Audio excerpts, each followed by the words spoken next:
Hi, welcome back. My name is Nichelle. Today we are going to be talking about Crescent City, House of Earth and Blood, Part 3. We're starting to really get into it in this part.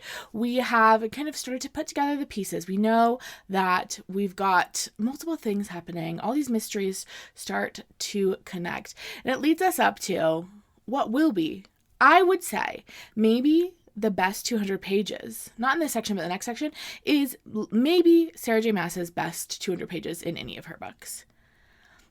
Crescent City is not my favorite series. I'm a Throne of Glass girl through and through, but there's no denying the end of House of Earth and Blood is truly some of Sarah's best work, and we have to lay the groundwork here. Let's jump in to it. Up until this point, let me give you the fastest refresher. You can skip ahead if you don't need it. This all started 2 years ago when Bryce came home to find Danica and the entire pack of devils murdered in her living room. She left her living room and encountered a demon, which we now know is the Crystallos demon, and she intercepted this demon from eating up an angel.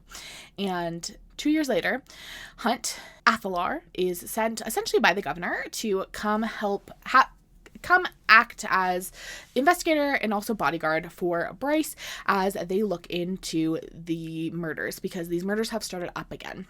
And at this point, we have realized that these murders are connected to Luna's horn. Luna's horn being this fae artifact that is broken. It's been sitting in this temple for a long time. It disappeared a few days, was stolen a few days before Danica's death. And it seems like there is a connection between Luna's horn, the Crystallos demon, and these murders that are happening. And so right now, Hunt and Bryce are kind of deep into the investigation on what is going on. So we literally open seconds after the last part ends. So Declan has just revealed that Sabine was the only one who had access to those audio files that night, on the night that the horn was stolen. And so she had to be the one who switched them, because Declan has figured out that the audio files that they got from Luna's temple are actually audio files from Five Roses. Someone just swapped them in. Hunt is that actually makes a lot of sense that Sabine might be the one that is summoning this demon. The demon would need to have a lot of knowledge about where the cameras in the city are, and Sabine knows where those cameras are, especially if she had the authority to oversee the videos on this criminal case. She is probably deeply aware of where all of these cameras within the city are. And Bryce is yeah, but Sabine wouldn't kill her own daughter. Sabine is not a nice lady. No one likes Sabine. But being the one to murder your child is a level above not nice. And Hunt's do you really believe that? And Bryce is kind of no. Hunt goes on to explain, everyone knows that the Prime was considering skipping over Sabine to tap Danica to be his heir. That seems like a good motive to get rid of Danica to me.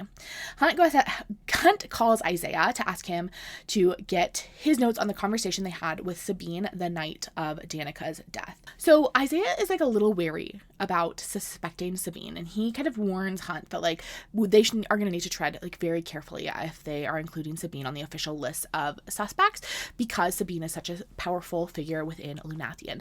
But he goes ahead and recounts the notes over the phone to Hunt of what happened that night with Sabine. He says Sabine said Danica couldn't stay out of trouble. She never knew when to keep her mouth shut and when to be quiet around her enemies. And look what became of her. That stupid little witch, meaning Bryce, who is in the interrogation room, is in there still breathing, and Danica is not. Danica should have known better.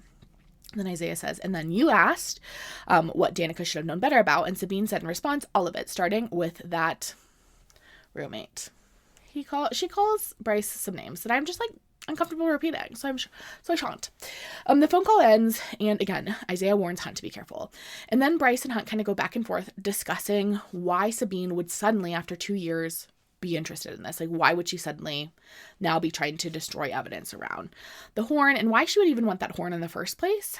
If she did have a connection with that horn, she probably would have wanted to keep Danica quiet about it. And Hunt proposes maybe she's even behind that bombing that happened to the White Raven in an attempt to kind of scare them off. Bryce doesn't think Sabine has the horn, though, because why would she be summoning the Crystallos demon, which can be used to locate the horn, if she already had the horn? And then there is a weird moment that I have to tell you about, unfortunately, because I had to read about it, and you have to know about it. And that is it's a weird moment in which Hunt is thinking about tasting Bryce's toes. He's thinking about her toes in a really weird way. And Sarah told us about it, and so I have to unfortunately relay that information to you. I didn't need to know that, to be honest. But clearly, the vibes are getting, very flirty the sexual energy between the two of them is rising. Hunt is trying to focus on anything other than Bryce's legs because he moves on. He doesn't like linger on the toes. He goes all the way up the leg. And he suggests maybe that Sabine has waited because she's trying to undermine Micah before the summit, which is, of course, Micah's big worry around this, to weaken him in the eyes of the Asteri.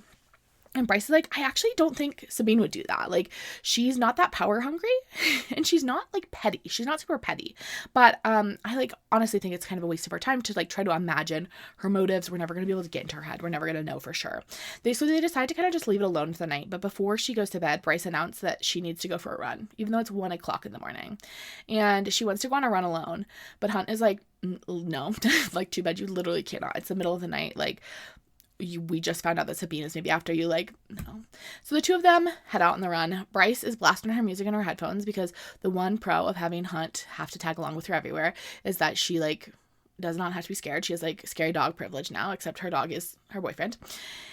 And she's thinking about the idea of Sabine killing Danica and just, like, really turning that over in her mind. And she runs for like quite a while to the point that her leg where she has her Cristallo scar starts to really hurt, but she keeps running. It's an hour-long loop that she runs through the city, but by the time she gets home, she's like limping badly. Those last couple blocks, she's like struggling. And Hunt goes, are you all right? And Bryce says, I'm fine. I just need to run it out. And Hunt goes, that happen often? And Bryce says, no. Sometimes I'll ice it and it'll be fine by the morning, meaning her limp. Hunt says, did you ever get that checked out? And Bryce goes, yeah. Which is, it's not true. She did not. And then they both head to bed. The next day, Rune is on a little field trip of his own. He's headed to the MedWitch clinic. He's chilled in the waiting room waiting for the MedWitch to be available. She emerges and Rune is like immediately a little smitten with her. He's like, oh my god, she's so gorgeous and she has a beautiful voice.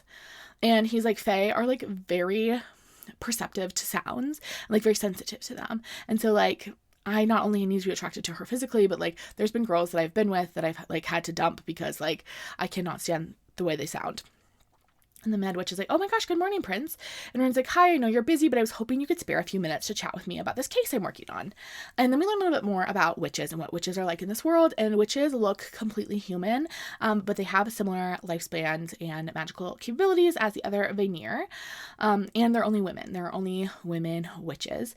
Typically magic is passed through the bloodline, like directly from like witch to witch. And they say it comes from the three-faced goddess. They held a lot of positions within Crescent City, but they are often like healers. Healers like one of their most visible position. The MedWitch tells Rune that she has another patient coming in soon, but if he can wait until after that, she will take her lunch and she'd be happy to chat with him then. And she explains that she's actually not the typical witch that is here. She's just covering her sister's clinic while her sister is on a holiday. And she like gestures him to the courtyard.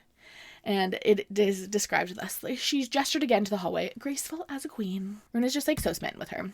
Rune wanders around outside. He's out there for about like 30 minutes. He talks on the phone with Declan and Flynn. And then the MedWitch comes out for her lunch break. And she comes with like a whole tray of like tea and snacks for both of them. And the MedWitch says, I thought if I'm stopping for lunch, we might as well eat together. And Rune says, oh, you didn't need to bring me anything. And the MedWitch says, it was no trouble. I don't like eating alone anyway. And then he asks about her accent because it's very distinctive. She explains that her tutors were a part of Old Pelium. And so, like, that's where her distinctive accent comes from. And then Rune, like, gets into his problem. He says, I've spoken with a few other MedWitches around, but no one's been able to give me an answer. I'm fully aware that I might be grasping at straws here, but before you say anything, I'd like to ask for your discretion. The MedWitch agrees, and Rune asks her, can you think of a magical object that was broken? Oh, can you think of any way a magical option that was broken might be repaired when no one, not witches, not the Fae, not the Asteri themselves, has been able to fix it? A way that it might be, like, healed. And she asks, like, a bunch of follow-up questions about the item, and pretty quickly she figures out that Rune is talking about Luna's horn. And she goes on to explain that magic and power of the 7 holy stars could not repair it, and far wiser witches than I have looked at it and found it an impossible task. And Rune is like a little disappointed, but then the witch continues talking, and she talks about how she's been kind of in awe of all the technologies that she's encountered as she's taken over her sister's clinic and is in this modern medical clinic for the first time. I don't think this is something she was privy to before that. And she goes on to say, it is possible with all the medical advancements today, someone might have found a way to repair a broken object of power, to treat the artifact not as something inert, but as a living thing. And Rune says, would it ring any bells if I said the ancient fae claimed the horn could only be repaired by light that was not light and magic that was not magic? Does that sound like any modern tech? And the witch goes on to explain, in that I will admit I am not well versed as my sisters. My knowledge of healing is rooted in our oldest ways. And he's like, okay. He thanks her for her time and he gets ready to leave. But before he leaves, he asks her, do you think your queen might have an answer? And the witch goes, you mean the new queen?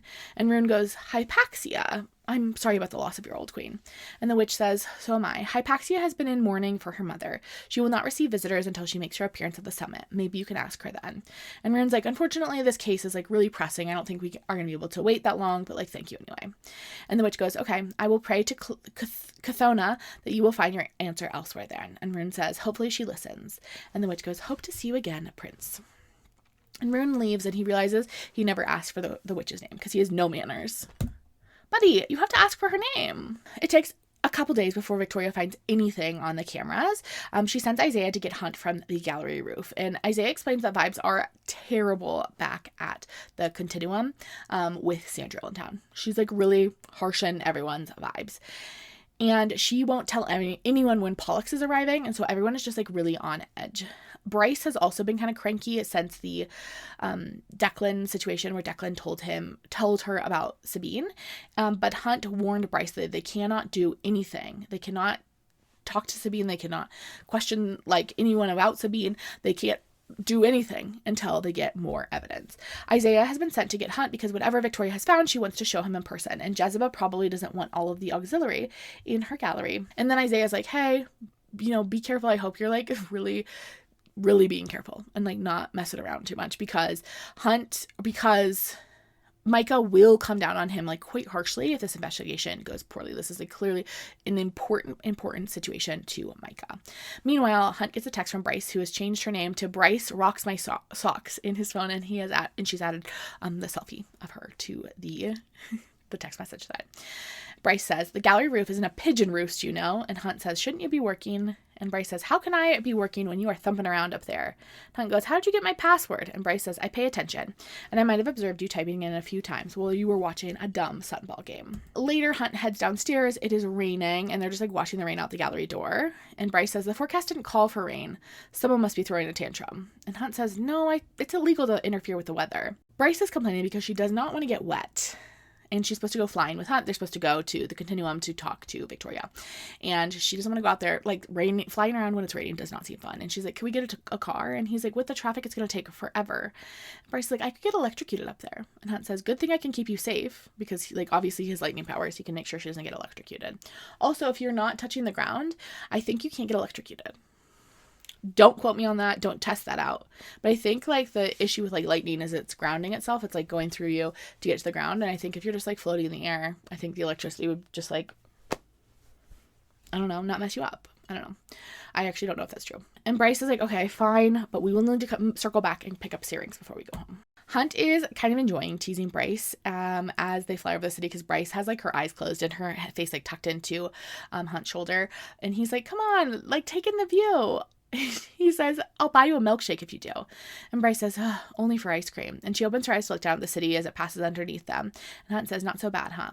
She is looking over the city, and it is kind of beautiful in the rainy afternoon, and she spots a weird red glow coming from Redner Industries, and it makes her think about Reed, that guy she was dating at the very, very beginning of the book, and how he never reached out to her after Danica's death, even though he worked with Danica.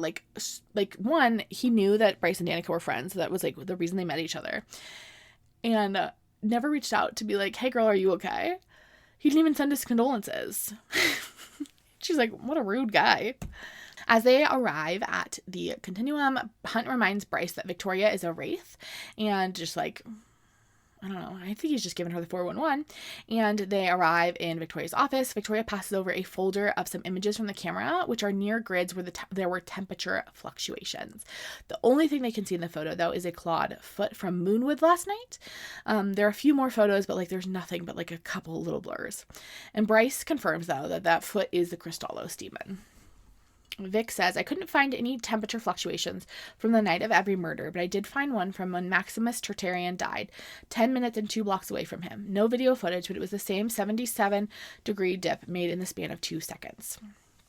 There wasn't a murder last night after the temperature dip, but they tracked the demon and it just like essentially like ran around Moonwood, which is Sabine's territory, and it seems like it was looking for something. Hunt reaches over and kind of like strokes Bryce's leg because she is like getting really tensed, and he's just trying to like offer her something soothing. And I like the gesture. I think it is so sweet, but I do think grabbing someone else's thigh in your place of business is a weird move. I do think that's kind of weird. I know you guys are like kind of pals, kind of flirty vibes, but like this is a business meeting. Keep your hands to yourself. Victoria goes on to explain that it disappeared somewhere near the Rose Gate, which is interesting because that's no longer in Sabine's territory. She sent 2 packs hunting for it today, but no one has seen anything.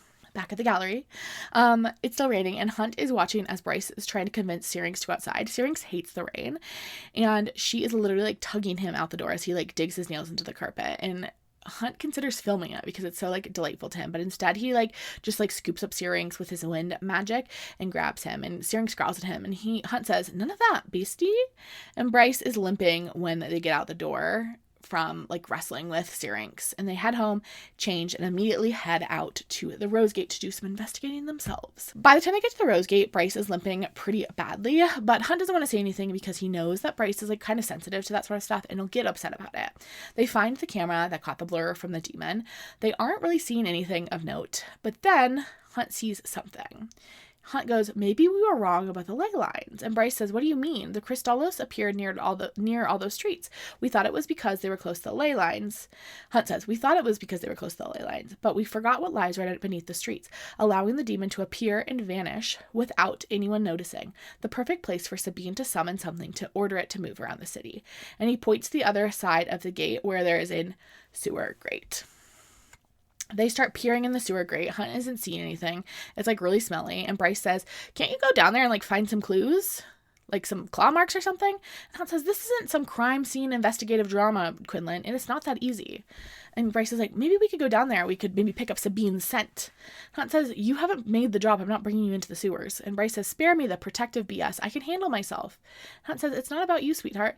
It's about me not wanting to wind up dead."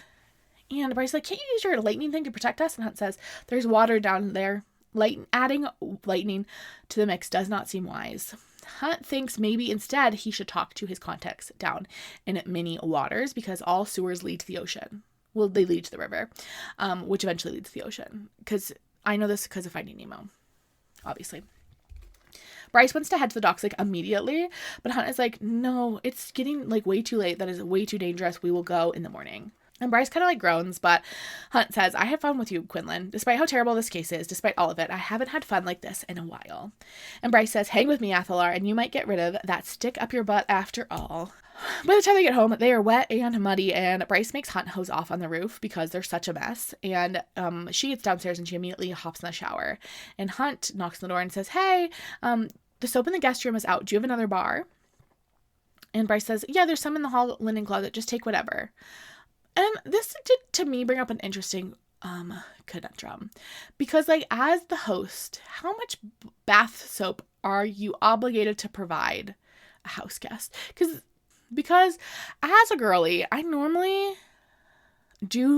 often use, like, the body wash that is provided at like a hotel or if I'm staying at someone's house. If they have body wash, I don't know if I would rely on them having body wash. I do think as the host, you're obviously obligated to have the hand soap because even if someone's just stopping by, they might need to go to the bathroom and wash their hands. So you are obligated to hand soap. But body wash? Are you obligated to provide body wash for the entire duration of their stay? What about shampoo and conditioner?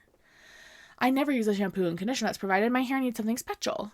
He knocks again on the door a few minutes later. This time she answers in a towel. And Hunt comes in with a unicorn in his hands, like a toy, sparkly purple unicorn. And he goes, "What is this?" And Bryce says, "Why were you snooping through my things?" And Hunt says, "Why do you have a box of unicorns in your linen closet?" And Bryce says, "This one is a unicorn Pegasus. Its name is Jelly Jubilee." And then she's like, "Wait, why did you get this off of the literal highest shelf in the linen closet? The soap is like immediately when you open the door." And Hunt is like, "I saw something purple and sparkly and was curious." And he continues. He like asks again, "Why do you have a box of these things?" And Bryce says, "Because I love them. This is my Pegasus. Peaches and dreams." They're like looking through the box now. Hunt says, "You're 25 years old." And they like continue to talk about unicorns for a while. Bryce defending her collection and Hunt kind of teasing her about it. And they make some jokes about her other toys. And Bryce says, if you ever need to check them out, I'll tell you where they're located. The next morning, they head out on the river, and Bryce is making some small talk while they wait for his contact to arrive. And she's like, "Have you ever been down to the Mer City?" And Hunt says, "No, happy to stay above the surface. You?" And Bryce says, "I've never gotten an invite." And they kind of talk about the Mers. I assume they're called Mers, like mermaid Mers. Bryce mentions a Mer she went to college with, and we learn that Mers can be in human bodies. They can like fully shift into human bodies, but they have to like re-wet themselves regularly, otherwise they will like dry out and be unable to shift back. She talks about how her friend that she knew in college had partied so hard that their floor had gotten like permanent damage, and they had sent a letter home to all of their families like requesting money for the damages like the college had. Bryce had intercepted it before her mom got it and paid for it. But Sabine had gotten the letter for Danica, and she had made Danica pick up trash all summer in the meadows. And Danica's mom, Sabine, had said, "Act like trash and you can spend your days with it." To be honest, Sabine is mean, okay? Sabine is mean.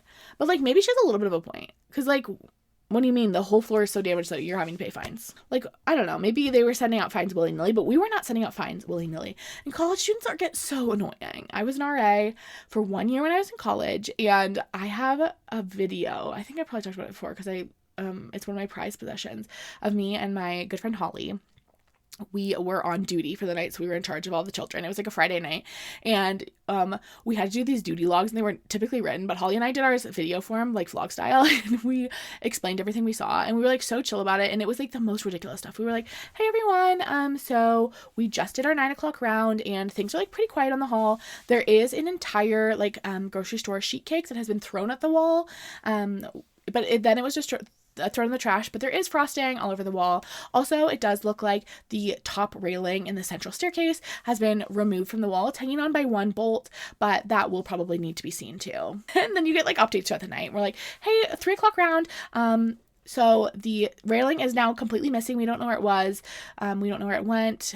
Also, the cake has been back out, and now it is on the ceiling. We're not sure how it got stuck up there, and neither of us can reach it. Also, we found 17 children like passed out in the floor. Also, someone ripped the fire alarm off and shoved a pole through the window." Like, people be just like absolutely unhinged. These children are reckless and wild and drinking too much. Like, I don't know. I might be on Sabine's team on this one. Anyway, our guest star finally arrives. It's Therian. Boo! Who said that? Listen. I actually don't mind Therian much in this book. In the later books, we get Therian POVs. He becomes like a larger character. I don't think that's a spoiler. And oh my gosh, the sections are boring. The way I do not give one single heck about Therian. I just like really don't care about him. And I'm like willing to be proven wrong. I was a girl who was a Manon hater in Heir of Fire. I said, "Get me out of these witch chapters." And now I would lay down on railroad tracks for Mana and Blackbeak. But this is kind of the opposite effect, in which, like, when Therian shows up, like, I think in this book he's like, fine, I have no issues with him. And then in later books, I'm like, get him out of here. This guy stinks. Therian arrives. Hunt introduces him to Bryce as, like, an old friend. And Hunt explains that they're here on official business. And Therian winks at Bryce, very flirty vibes, and says, "Take a seat, Legs. Tell me all about it." And Bryce says, "You're trouble." I don't know. Maybe it's just, like, this, like, I don't love this kind of flirting. This is not fun to me. This is, like, very performative for why. Like, I love a little cutie flirting, but this is just, like, a little bit too much. Also, he nicknamed her Legs, which I like, except everyone has legs. You're a mermaid, and we are people that have legs. We're legged people. I don't know. Sorry. I'm like, I think some of my later annoyance at Therian is slipping through into this conversation, because really he doesn't do anything wrong here. Anyway, Bryce goes, "You're trouble." And Therian says, "It's my middle name, actually. Are you in the 33rd or in the auxiliary?" And Bryce says, "Neither. I'm working with Hunt as a consultant on a case." And Therian goes, "What does your boyfriend think about working with the Umbra Mortis?" And Hunt goes, "Real subtle, Therian." And Bryce says, "I don't have a boyfriend. Do you want the job?" Therian says, "You like to swim?" Hunt interrupts. Forgot the word for there for a second.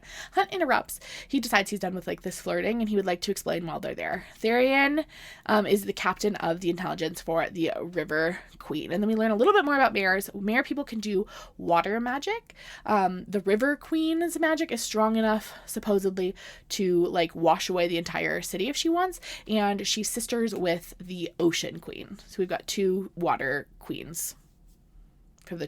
I guess, is that it? It's really 2 water queens? And they happen to have one of them in their city? Okay, slay on. Hunt essentially is just like asking if Therian has seen anything weird lately. But Therian would much rather flirt with Bryce than answer a single question, and unfortunately, I'm sick of it. I have no patience for this man. He used up all of it in House of Many Waters. Therian doesn't know anything, but he promises he will ask around. And Hunt is like, hey, don't be suspicious, okay? Be subtle about it. And Therian says, do I tell my queen to pull in our people too? And Hunt says, doesn't fit the pattern so far, but it wouldn't hurt to give a warning. And Therian says, what should I be warning her about? And Bryce says, an old school demon called the Crystallos, a monster straight from the pit bred by the Star Eater himself. And Therian says, okay, I'll ask around. And then they see a funeral boat headed for the Bone Quarter, and Therian makes a joke about whether they think it'll flip or not. And Bryce does not like that one. She does not think it's funny to joke about people making it across the river about the dead. That one's not cute. But then a little sea otter passes by, or a river otter probably, and it's got a little message, and apparently we learn that the otters in Crescent City pass messages between the three realms, the realms being the Bone Quarter, the river, and then the mainland, Lunathian. And Bryce loves them. She's obsessed with them. And then they chat about the otters for a minute, and then they part ways. Once Therian leaves, Hunt explains that he met Therian when there was a string of murders last year. Therian's sister was one of the Murs killed, and Hunt was the one who caught the killer. We're back at the gallery, and we see Miss Lahaba, and she says to Hunt, is Bryce being nice to you, Athy? And Hunt says, what would you do if I said she wasn't Lahaba? And Lele says, I would burn all of her lunches for a month. Lele is hiding just out of sight. She's kind of tucked away in the doorway to the main room, so Jezebel won't see her, but she hears one of the books escape, and she has to go deal with it. But of course, we did that cutie Lahaba moment. Hunt says to Bryce, we need more intel on Sabine. The fact that she swapped the footage of the horns theft from the temple is suspicious. What she said in the observation room that night is pretty suspicious too, but they don't necessarily mean she is a murderer. We can't approach Micah without concrete proof. Or Bryce is like, I know, and Rune hasn't found anything about the horn either. And then Hunt, changing the topic wildly, points out the leather jacket that is in Bryce's chair, and he says, I saw Danica wear this in the photo in your guest room. Why do you still have it? And Bryce says, Danica used to store her stuff in the supply closet here, rather than bothering to go back to the apartment or over to the den. She'd stashed the jacket here that day. I didn't want Sabine to have it. She would have just read the back of it and thrown it in the trash. And in the back, it says, through love, all is possible. The tattoo on my back says the same thing, well, in some fancy alphabet that she dug up online, but Danica had a thing about that phrase. It was all the Oracle told her, apparently, which makes no sense because Danica was one of the least lovey-dovey people I've ever met, but something about it resonated with her. So after she died, I kept the jacket and started wearing it. And then Hunt explains he's sentimental about stuff like that too, and he explains that sunball hat that he was wearing that she was teasing him about was actually the first item that he ever bought when he came here, and with his first paycheck he bought that sunball hat. And Bryce says, so you have your hat and I have Jelly Jubilee. And Hunt says, I'm surprised you don't have a tattoo of Jelly Jubilee somewhere. And Bryce says, who says I don't have a tattoo somewhere where you can't see, Ethelard? The vibes get flirty for a second, and then Hunt is like, we need to focus on Sabine. Any thoughts on how we can get more intel on her? Even just a glimpse into our current state of mind. And Bryce says we can't bring in Sabine in for formal questioning without making her aware that we're onto her. So I think we have to bring the questions to Sabine. Next, we see Bryce and Hunt arriving in Moonwood to the Den, which is this huge villa where the higher-ups in the wolf world live and work. Bryce had been really, really nervous to come here, and Hunt had offered to do it alone, to say you don't have to come. But Bryce felt she needed to do it for Danica. As they arrive, there are 3 members outside, kind of guarding the place of the Black Rose Pack, and there's a bunch of also pups, little kids and puppies that are wolf shifters playing in the grass. And Bryce says hi to one of them named Amelie. And Amelie says, what the hell do you want? Hunt says, we're here to see the Prime on behalf of the governor. And Amelie says, well, at least you picked some interesting company, Quinlan. Danica would have approved. Hell, you might have even done him together. He used to do that, right? I heard about you guys into Demonate. Amelie says, or what? You'll use your lightning on me? If you do that, you'll be in such deep trouble that your master will bury you alive. And Bryce says, you're a delight, Amelie Ravenscroft. Radio your boss that we're here to see the Prime. Things are not kind. The vibes really escalate between these 2 girls. They are, Amelie is spitting some real mean things. There are several, children playing nearby, and Bryce tries to use them as a reason not to fight. And Hunt says, I'm not going to beat the crap out of you in front of children, so either you let us in or we'll come back with a warrant. Amelie radios that there are guests. Finally, she radios to say that there are guests here to say the prime. And Bryce thinks about what it had been like to come here with Danica. They had Danica had been put on babysitting duty, and so her and Bryce would come and like play with the pups, and the kids here had just like loved Danica. They really looked up to her as this like future leader. And Hunt's like, okay, enough. It is hard for Bryce to be back here without Danica. And for a second, Bryce is like having a hard time breathing, and Amelie can like smell it on her. And Bryce can like see the smirk on Amelie's face, and she decides to say, it's good to see that crime has gone down so much if all you have to do with your day, Amelie, is to play guard at the front door. And Amelie says, you should know. You know, sometimes I think I should thank you. They say if Danica hadn't been so distracted by messaging you about your drunk BS, she might have actually anticipated the attack, and then I wouldn't be where I am. And Bryce says, Danica was 1,000 times the wolf you are. No matter where you are, you'll never be where she was. Ethan Holstrom walks up and he says it's not worth it. And then with another like snide comment, Amelie is gone, leaving Ethan, who Bryce has not seen since before the murders. And he's grown up like quite a lot. He's like is like pretty lanky, and now he's like really kind of built. But there's nothing kind in his expression as Ethan walks them into the villa. And Bryce can't help thinking about Connor and how Connor had always insisted that Ethan finish his degree. Ethan was just like a sunball star, and there had been some teams that had wanted him to go pro with them, and Connor had been like, no, you finish your degree before you do anything. But after the murders, Ethan had dropped out of school and stopped playing sunball entirely. She hasn't seen him since.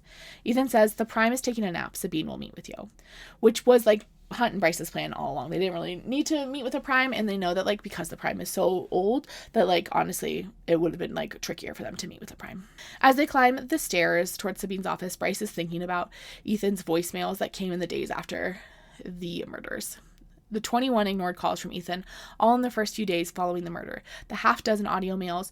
The first had been sobbing, panicked, left in the hours afterwards. Is it true, Bryce? Are they dead? And then the messages had shifted to worry. Where are you? Are you okay? I called the major hospitals and you are not listed, but no one is talking. Please call me. And then by the end, that last audio mail from Ethan, nothing but razor sharp coldness. The Legion inspector showed me all the messages. Connor practically told you that he loved you, and you finally agreed to go out with him, and then you hooked up with some stranger in the Raven bathroom while he was dying. Don't come to the sailing tomorrow. You're not welcome there. She'd never written back, never sought him out, hadn't been able to endure the thought of facing him. Seeing the grief and pain in his face, loyalty was the most prized of all wolf traits. In their eyes, she and Connor had been inevitable, nearly mated, just a question of time. Her hookups before hadn't mattered and neither had his, because nothing had been declared yet, until he'd asked her out at last, and she had said yes, had started down that road. To the wolves, she was Connor's, and he was hers. I cried a lot in this section, actually. Bryce is having to like really confront her grief in a lot of head-on ways this section, and she's trying not to have a panic attack on the stairs.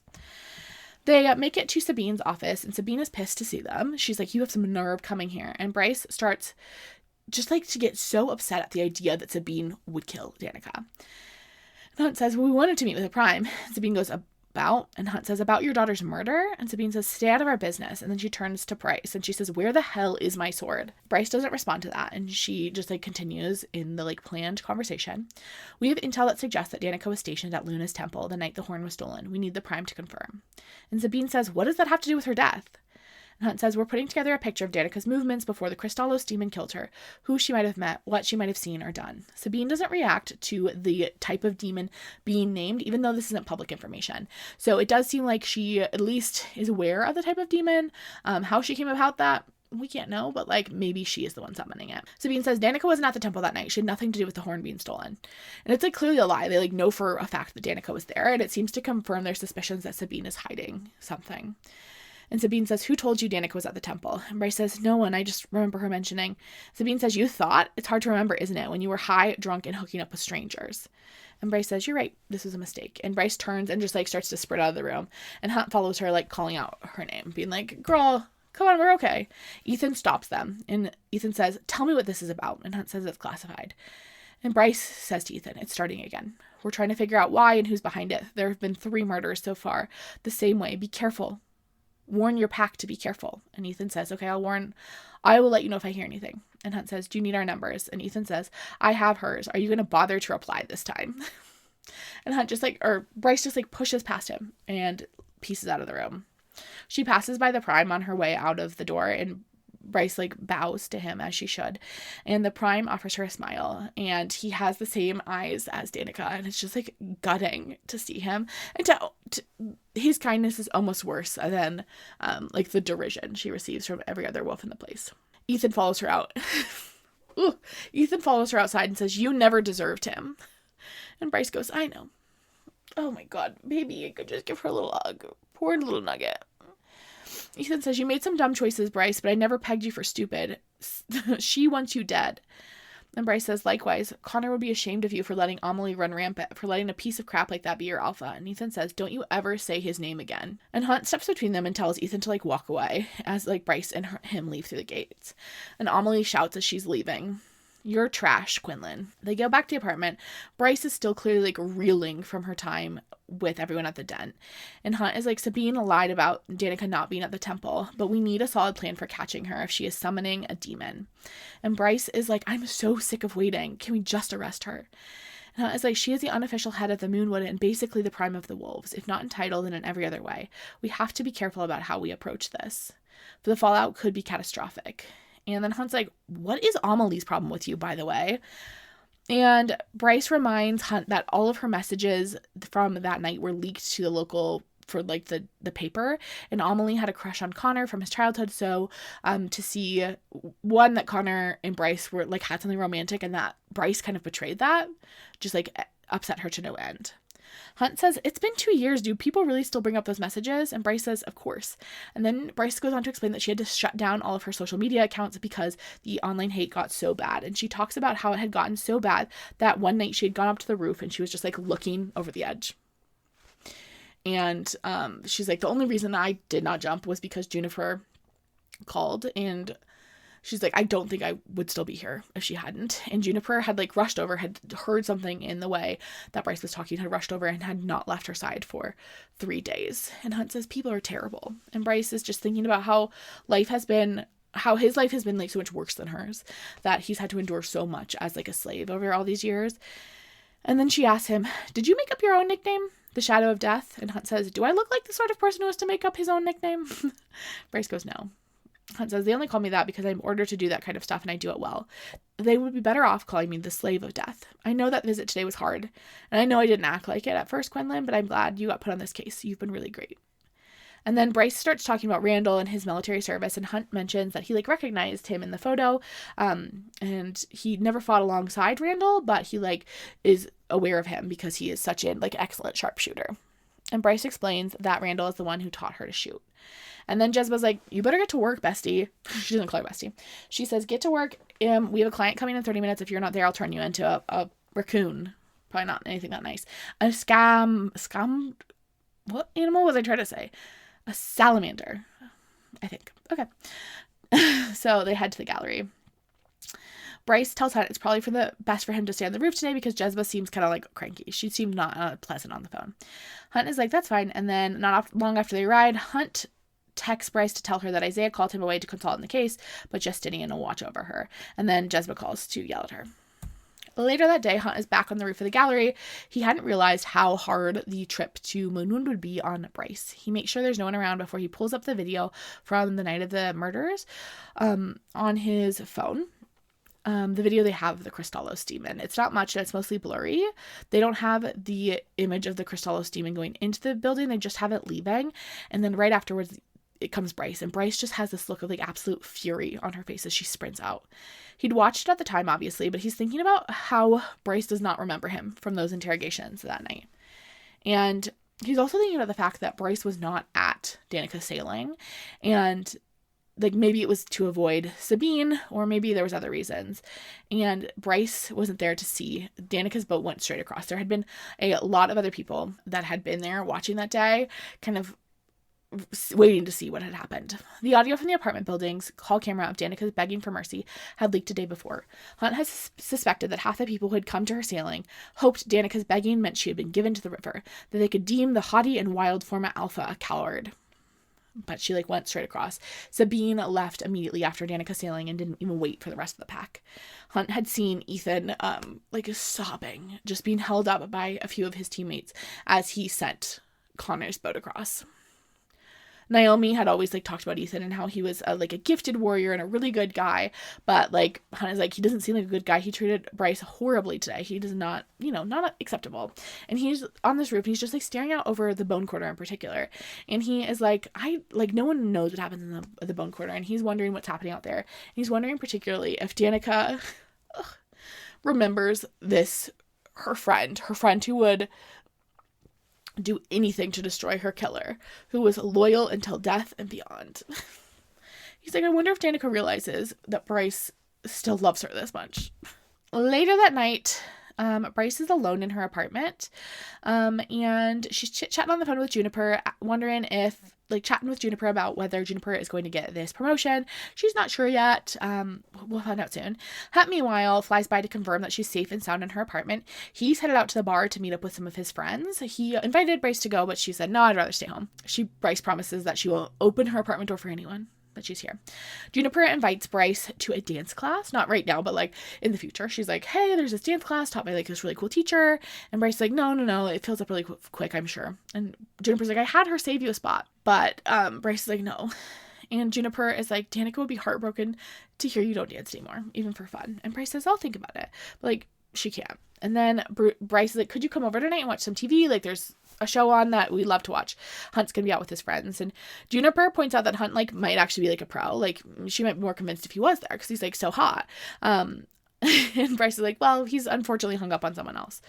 But Juniper's like, I can't come, I have practice. And Bryce is like, okay, but be careful. Like, don't overdo it. Like, be careful with your body. Don't hurt yourself. Bryce immediately calls Fury and is sent to a voicemail, and she does not leave a message. I would like to note that like Juniper always calls, she has to go to like dance practice, and that like would not be the vocabulary. Like, it's evident to me that like Sarah J. Maas does not have people who are involved in dance, because like dance practice is just like not something that you do. You go to rehearsal if you're like working on like a particular thing. Like if Juniper was rehearsing for a show, she'd be at rehearsal. And then if you're not at rehearsal, you're just like at general like conditioning, the regular stuff, it's class. So like ballerinas go to class in the morning and maybe rehearsal in the afternoon. But like you don't really ever go to practice. Like it's not like a sport in that way. Rehearsal or class. Anyway, Bryce is now just like alone in her apartment. She goes to her fridge. There's nothing really good in there. She pulls out some carrots and hummus, which is like fine, I guess, but she's like not enthused about it. She flips on the TV. She sees on the TV Regulus, the right hand of the Asteri on the TV, and behind him the 5 other Asteri are on their crystal thrones. As always, the 7th throne sat empty in honor of their long dead sister.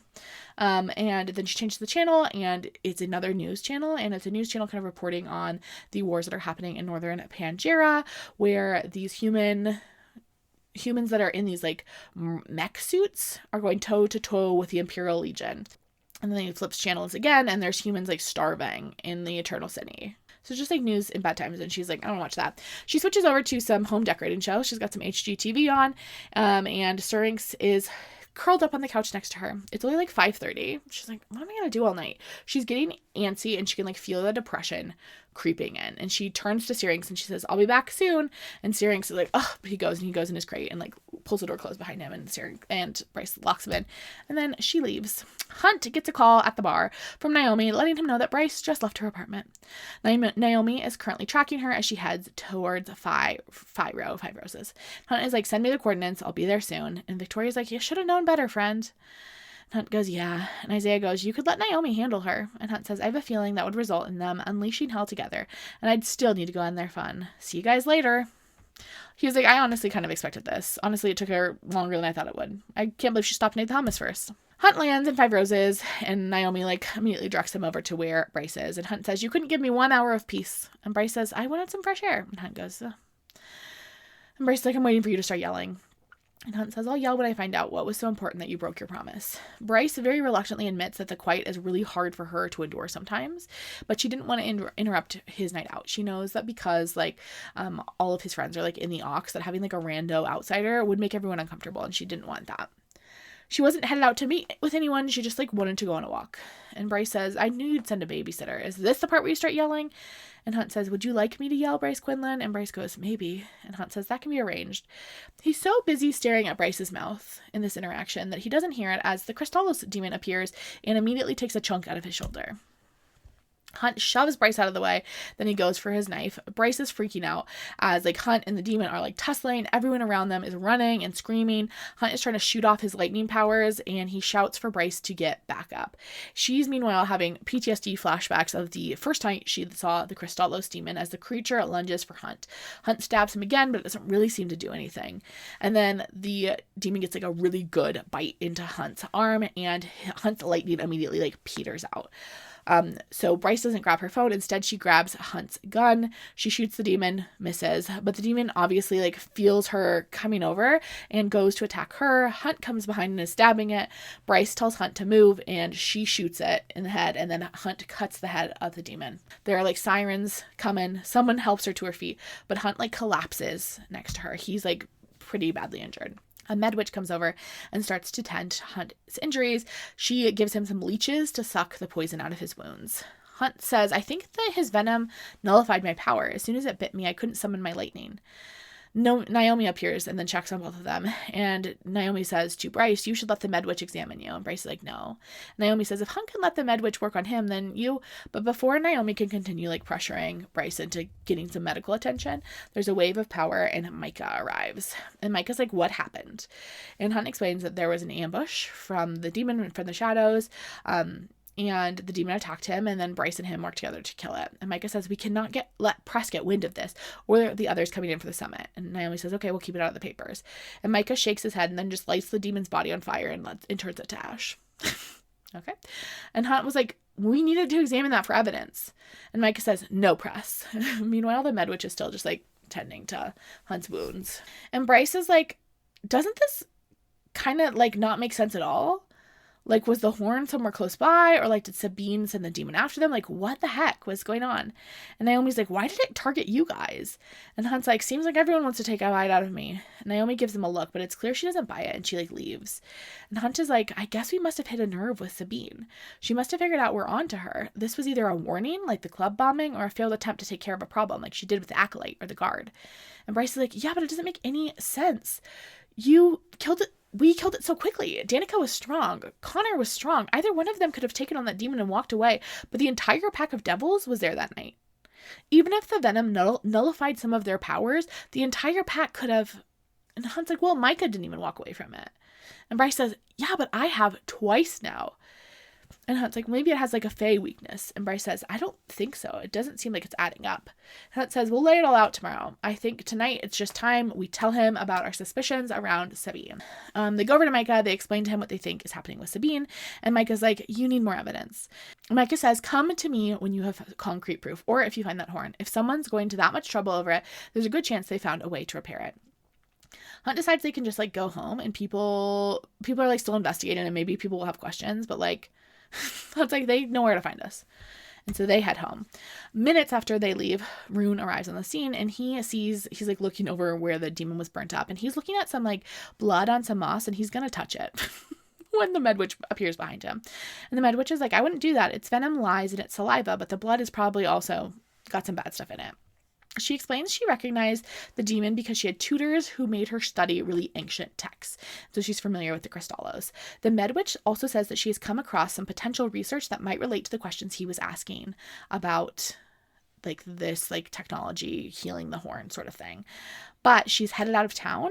When she comes back, she is happy to look over it some more and send it on over to him. Then Flynn comes by interrupting them.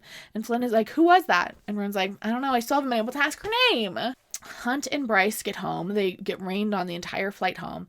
Hunt is in a lot of pain. Bryce is shaking from the adrenaline rush, but I think she's also cold. Tonight's sucked, she said against his soaked chest. Hunt slid his arms around her, willing his warmth into her trembling body. It did. I'm glad you're not dead. Hunt chuckled, letting himself bury his face against her neck. So am I. It's like very they're landed at this point. They're just like literally like snuggling. There's like canoodling happening. They're rudely interrupted though as a metal door slams open. It's Sabine. Sabine says, "Back up," and she's got a gun pointed at him. Hunt that pulls his gun and he has his gun pointed at Sabine. Sabine is pointing her gun at Bryce. He's trying to figure out how to get Bryce out of there because obviously she's not going to survive a bullet to her heart. The cameras are clearly not working up on the roof because if they were, someone would be coming for backup for him. And Bryce says, "Where's your little demon friend?" Hunt is meanwhile slowly like creeping closer and closer to Bryce to hopefully like scoop her and fly out of there quick. Sabine says, "I told you to stay away from this, and yet you just couldn't listen. You had to show up at the den asking questions you have no right to ask." Bryce says, "We asked those questions because you killed Danica. You are a psycho." And Sabine says, "You think I did what? You think I killed my own daughter?" Bryce says, "You killed her because you were going to take her place as future prime. You stole the horn to undermine her, and you've been using that demon to kill anyone who might see you and humiliate Michael before the summit. You wiped the footage of the horn step from the temple. We have it confirmed. You lied to us about Danica being there that night and ranted about your daughter not keeping her mouth shut that night she died. All we need to prove you killed Danica is to tie you to the Crystallos demon." I love how Bryce is like, "Let me lay out everything you did. Let's make it clear. We want to be all on the same page." And Sabine immediately puts the gun down because guess what, besties? We're not on the same page. I didn't steal anything, you stupid idiots, and I didn't kill my daughter. I was protecting her. Danica stole the horn. And Bryce is like, "No, Danica didn't steal anything." And Sabine explains that's why Sabine had gone in and swapped the footage. Danica had thought the blockout would hide her, and it did from the cameras, but she didn't think about the fact that the audio would still be there. And Bryce is like, "Why would Danica take the horn?" And Sabine says, "Because Danica was a brat who wanted to see what she could get away with. As soon as I got the alert that the horn had been stolen, I looked into the videos and swapped the footage on every database. I cleaned up her mess, just like I did for her entire life. And you two, in asking your questions, have threatened the shred of legacy she stands to leave behind." And Hunt is like, "Okay, well then why did you send a demon after us tonight?" And Sabine says, "What demon? I've been here all night waiting for you guys to get home. To remind you to stay out of wolf business." She also makes a comment that Amelia noticed that they were looking real cozy when they arrived. Sabine goes on, "As for what I said the night she died, Danica couldn't keep her mouth shut about anything. I knew she'd stolen the horn, and I knew someone probably killed her for it because she couldn't keep it quiet. Everything I did was to protect my daughter. My reckless, arrogant daughter. Everything you did was to encourage the worst in her. You'll regret crossing me. I didn't kill my daughter, but if you jeopardize her legacy, I will kill you." And then she jumps off the roof and runs away in wolf form. The next morning, Bryce is still like very much processing. She doesn't go on a run. She doesn't want breakfast. She's just like kind of gone a little numb. Hunt is really overthinking everything that happened between the two of them, the like canoodling on the roof, and so he's fine with giving her a little extra space today. He's also thinking about Sabine and what she said last night. The investigation just like seemingly keeps coming up against these dead ends. Days pass and it's more of the same, Bryce not eating breakfast and no breakthroughs in the case. Micah calls once to get an update on whether they found evidence about Sabine, which they hadn't, and since then, which was 2 days ago, nothing. They're at work later, and Lehaba says, "I thought hunting for ancient deadly weapons would be exciting." And Bryce goes, "Me too." Just then, Rune walks in the door.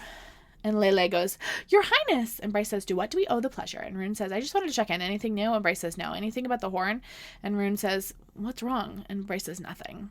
Hunt senses that things might start to get a little ugly between the two of them, and he steps up and offers, "We've been waiting on Minnie Waters' contact to get back to us about a possible pattern with the demon attacks. Have you come across any more information about the Crystallos negating magic?"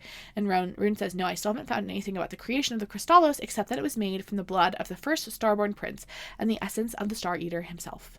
Nothing about it negating magic. You've never come across a demon that could do that?" Hunt explains that no, he's never seen a demon with the ability to do that. The only thing that can negate magic typically is witch spells and Gorsian stones. So the witch spell that is bound into his crown of thorns negates some of his magic, and Gorsian stones, which is essentially this specific type of metal that negates magic. Rune thinks that maybe Prince Peleus's blood, because it was used in the creation of this demon, also maybe would allow it to negate magic. Rune then mentions he talked to a med witch, and she mentioned this new drug that has synthetic healing magic. He's like, it's got really crazy side effects, but it's capable of healing double the speed of first light. And maybe there's some connection between that and healing the horn. he goes on to say, "It fit with that stupid riddle about light that is not light and magic that is not magic repairing the horn. Kind of what a synthetic compound like that is. But none of them have like heard about this thing, but like it's clearly something to keep in mind. It's got potential." And Bryce says, "We have a potential way to repair the horn, but not the horn itself. And we still don't know if Danica stole the horn on a lark or for some actual purpose." And Rune goes, "Excuse me, Danica did what?" Oops. Bryce is revealing secret information. And Rune says, "Do you think she wanted it for herself, to repair it and use it?" Bryce says, "No. Danica might have kept things from me, but I knew her heart. She would never have sought a weapon as dangerous as the horn. Something that could jeopardize the world like that. Her killer is still out there. Danica must have taken the horn to keep them from getting it. They killed her for it. But they must not have found it if they're still using the Crystallis demon to search for it." Bryce then asks Rune if he thinks his star sword could help them find the horn, but he's like, no, the sword has no power without the knife. Rune then goes on to explain that the sword was forged in a pair with iridium from the same meteorite, but the knife got lost sometime in the first wars, and so now there's just the sword. Bryce explains, like, it's another one of the Fae's countless inane prophecies. When knife and sword are reunited, so our people shall be. And Lehaba says, "I'd like to save the Fae archives. I think all that ancient history, all those glorious objects." And Bryce says, "Kept locked away for only their pure-blooded heirs to see." And Rune says, "I've tried to get them to change the rules, but no luck." And Lele says, "They let in visitors on major holidays." Bryce says, "Only from an approved list, and fire sprites are never on it." And Lele says, "They would let me in. I'm a descendant of Queen Renathia Drawl." And Bryce says, "Yeah, and I'm the 7th Asteri." And Lele says, "I am. She was my 6 times great-grandmother dethroned in the Elemental Wars. Our family was cast from favor." And Bryce says, "This story changes every time." And Lele says, "It does not. We stood our chance in earning back our title, but my great-great-grandmother was booted from the Eternal Sidley for a completely false accusation of trying to steal the royal concert from the imposter queen. She'd been thrashing in her ashes if she knew what had become of her last scion, little more than bird in a cage." Bryce says, "This is the point, boys, where she solicits you for cash to purchase her freedom." And Lehaba says, "That is not true. My great-grandmother fought with Hunt against the angels, and that was the end of my entire people's freedom." And Hunt goes, "I'm sorry." Bryce is being literally the worst girl alive, and Lehaba did not mean it. She says, "Oh, Athi, I didn't mean to. I do not blame you." And Hunt says, "I led everyone into battle. I don't see how there's anyone else to blame for what happened to your people because of it." And Rune's like, "Well, yeah, but Shahar led you." Hunt bristled at the sound of her name on the prince's lips, but he found himself looking to Quinlan to torture himself with the damning agreement he'd find on her face. Only sorrow lay there, and something like understanding, like she saw him as he'd seen her in that shooting gallery, marked every broken shard and didn't mind the jagged bits. Under the table, the toe of her high heel brushed against his boot, a little confirmation that yes, she saw his guilt, the pain, and she wouldn't shy from it. His chest tightened. They see each other. The most important thing you can do in a Sarah J. Maas love story is see each other and not be afraid. Then Lehaba asks about the libraries of Avalon. And Rune says he's never been there, but because those Fae are even like more secretive than the Fae here, but they're supposed to be like pretty impressive. And Lehaba is complaining that Bryce never buys her anything, but Bryce is like, "I get you a strawberry shisha every week." Lehaba crosses her arm. "That's barely a gift." Bryce says the sprite who hotboxes herself in that little glass dome and burns it all in one night and does not bother, tells me not to bother her until she's done. Hunt grins at that, and Bryce steals his phone and snaps a picture of him, and then Lily, and then Syrinx. Flynn calls Rune, saying he's needed back at the barracks to deal with some incident of some guy like sleeping with some other guy's girlfriend. It's caused a fight. Hunt is surprised that Rune has to deal with these like low-level grievances since he's a prince. And Hunt is like, "Why aren't you put in charge of more important stuff?" And Bryce says, "Because his daddy is scared of him." And Rune says, "He outranks me power and title-wise." And Bryce says, "And yet he makes sure to get you as under his thumb as early as possible, as if you were some sort of animal to be tamed. Also, the last Starborn Prince appeared while the Autumn King was alive, and he somehow died before he made the drop." And Rune says that was an accident during the ordeal. And Bryce says, "If you say so." And Rune's like, "I gotta go. I'll update you if I hear anything else. Be careful." A few minutes later, after Rune leaves, an otter comes to deliver a message from Therian.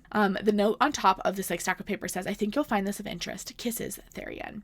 They start flipping through the stack of pages that Therian sent over. There is a photo of a body from a Sobek's lair, which is like an underwater sea monster. Therian notes that the injuries aren't consistent with a Sobek, and it looks like a dumped body that the Sobek just grabbed. As they look at it, it looks like a Crystallos bite. And they go on to read that there was clear venom found in the wounds. Darian had gone back through the mirror records and he found 2 other bodies with similar marks and 5 marks around the time where Danica and the pack were killed. And Bryce says, the Crystallos is not what killed Danica. And Hunt's like, you saw it. It was on the scene. You saw it, though.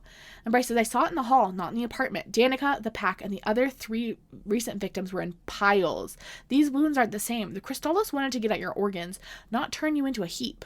Danica, the pack of devils, Tertarian, the acolyte, and the temple guard. None of them had wounds like this, and none of them had venom in their system. What if something else came through? What if the Crystallos was summoned to look for the horn, but there's something worse that was there that night? If you had the power to summon the Crystallos, why not summon multiple types of demons? And Hunt is like, I can't think of any demon that demolishes his victims like that. Why summon 2 different types of demons? And Bryce says, I have no idea. But if everything we know about Danica's death is wrong, then we need to figure out how she died. We need someone who can weigh in. Hunt says, I have an idea. Or Bryce says, I have an idea. But Hunt is not going to like it. She says, promise me you won't go ballistic. They get back to the apartment, and Hunt says, summoning a demon is a really bad idea, especially considering that's what started this mess in the first place. They've already locked Syrinx up in the crate in Bryce's bedroom and surrounded him in a circle of white salt. Bryce had then taken that black salt she had bought at the meat market and ground it down into her food processor. She's very, unprecious about it, even though it cost her, 10 grand. She makes 2 circles with the black salt, one for her and Hunt and the other for the demon. And Bryce says, I'm not going to waste my time snooping around town for answers about what kind of demon killed Danica. Going right to the source will save me a headache. And Hunt says, going right to the source will get you splattered on a wall, and if not, arrested for summoning a demon in a residential zone. And Bryce says, no one likes a narc, Athalar. Hunt says, I am a narc. You do know it is my job to stop these demons from entering the world. And Bryce says, we are not setting this demon loose. This is as safe as a phone call. The obsidian salt will hold it. And then a guy appears in the other circle, and the room goes freezing icy cold. And Bryce goes, surprise! And Hunt goes, who is that? And Bryce goes, Adius, who is the prince of the chasm, which is the 5th level of hell. 5th level of hell. Adius smiles, takes in Bryce, and says, Bryce Quinlan. And Hunt is shocked, 1, that the prince of the chasm is in Bryce's living room, and 2, that he seems to be friendly with Bryce, at least on a first-name basis. Adius occupied the 5th level of hell, the chasm. He yielded only to 2 others, the Prince of the Abyss and the Prince of the Pit, the 7th and the mightiest of the demon princes, the Star Eater himself, whose name was never uttered on this side of the Northern Rift. No one would dare say his name, not after the Prince of the Pit became the first and only being to ever kill an Asteri. His butchering of the 7th holy star, Sirius, the Wolf Star, during the First Wars remained a favorite ballad around war campfires, and what he'd done to Sirius after slaying her had earned him that awful title, Star Eater. And Bryce is like, you appeared as a cat last time. And Adius says, you were very young then. And Bryce says, I was 13, not that young. And Adius says, well, you were very sad then as well. And Bryce says, let's talk about you, your highness. I'm always happy to do so, Adius says. Hunt is already worried that Bryce is going to get frostbite. Girl, how cold is it? I understand it's icy cold, but are we in, is it negative 100? You can be in fairly cold weather for a couple minutes before you get fried, a while. Hunt is just a worry word. Bless his little heart. Bryce says, who is summoning the Crystallos demon to hunt through the city, and what killed Danica Fentir? Nadia says, yes, we heard of that, how Danica screamed as she was shredded apart. But he doesn't seem to know the specific demon. And so Bryce goes on to ask, do you know, though, who summoned it? And Adius says, you believe I dispatched it? And Bryce says, you would not be standing there if I did. I believe the implication here is that Bryce would literally fight the Prince of Hell if she thought that he was the one who had killed Danica. I love that. Adius goes, no tears from you this time. And Bryce says, you told me to not let them see me cry. I took the advice to heart. And Adius says, okay, information is not free. And Bryce says, what is your price? Nameless is my price. JK, he looks over at Hunt and says, who the heck is that, by the way? And Bryce says, my eye candy. He's not for sale. And Adius says, my pets like to rip out feathers. It would be a good trade. And then Hunt makes a comment about how he cleans up messes from his brethren at the Northern Rift all the time. And Adius says, you do realize that it might not be my people. The Northern Rift opens to other places, other realms, yes, but other planets as well. What is hell but a distant planet bound to yours by a ripple in space and time? Hell is a planet. Hunt's brows lowered. Most of the demons he'd killed and dealt with hadn't been able to or inclined to speak. Adius shrugged with one shoulder.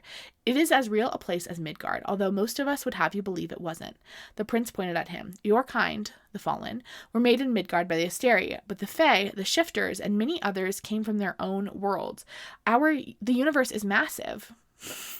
Massive? Like Sarah J. Maas? The universe is massive. Some believe it has no end, or that our universe might be the one in the multitude as bountiful as the stars in the sky or the sand on the beach.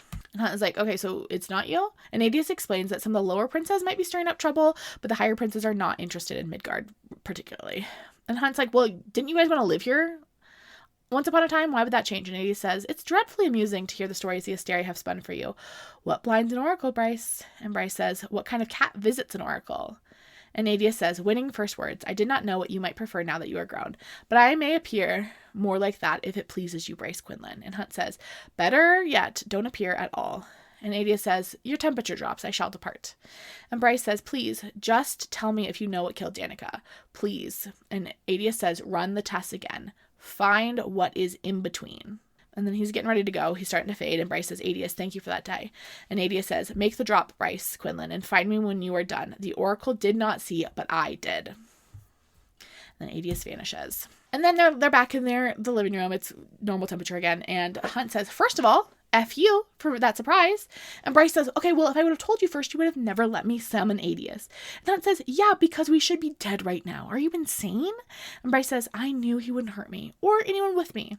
And Hunt says, you want to tell me how you met Adius when you were 13? And Bryce says, I told you how badly things ended between me and my biological father after my oracle visit. So afterwards, when I was crying my little heart out, I went on one of the park benches outside the temple, and this white cat appeared next to me. Had the most unnatural blue eyes, and I knew even before it spoke that it wasn't a cat, and it wasn't a shifter.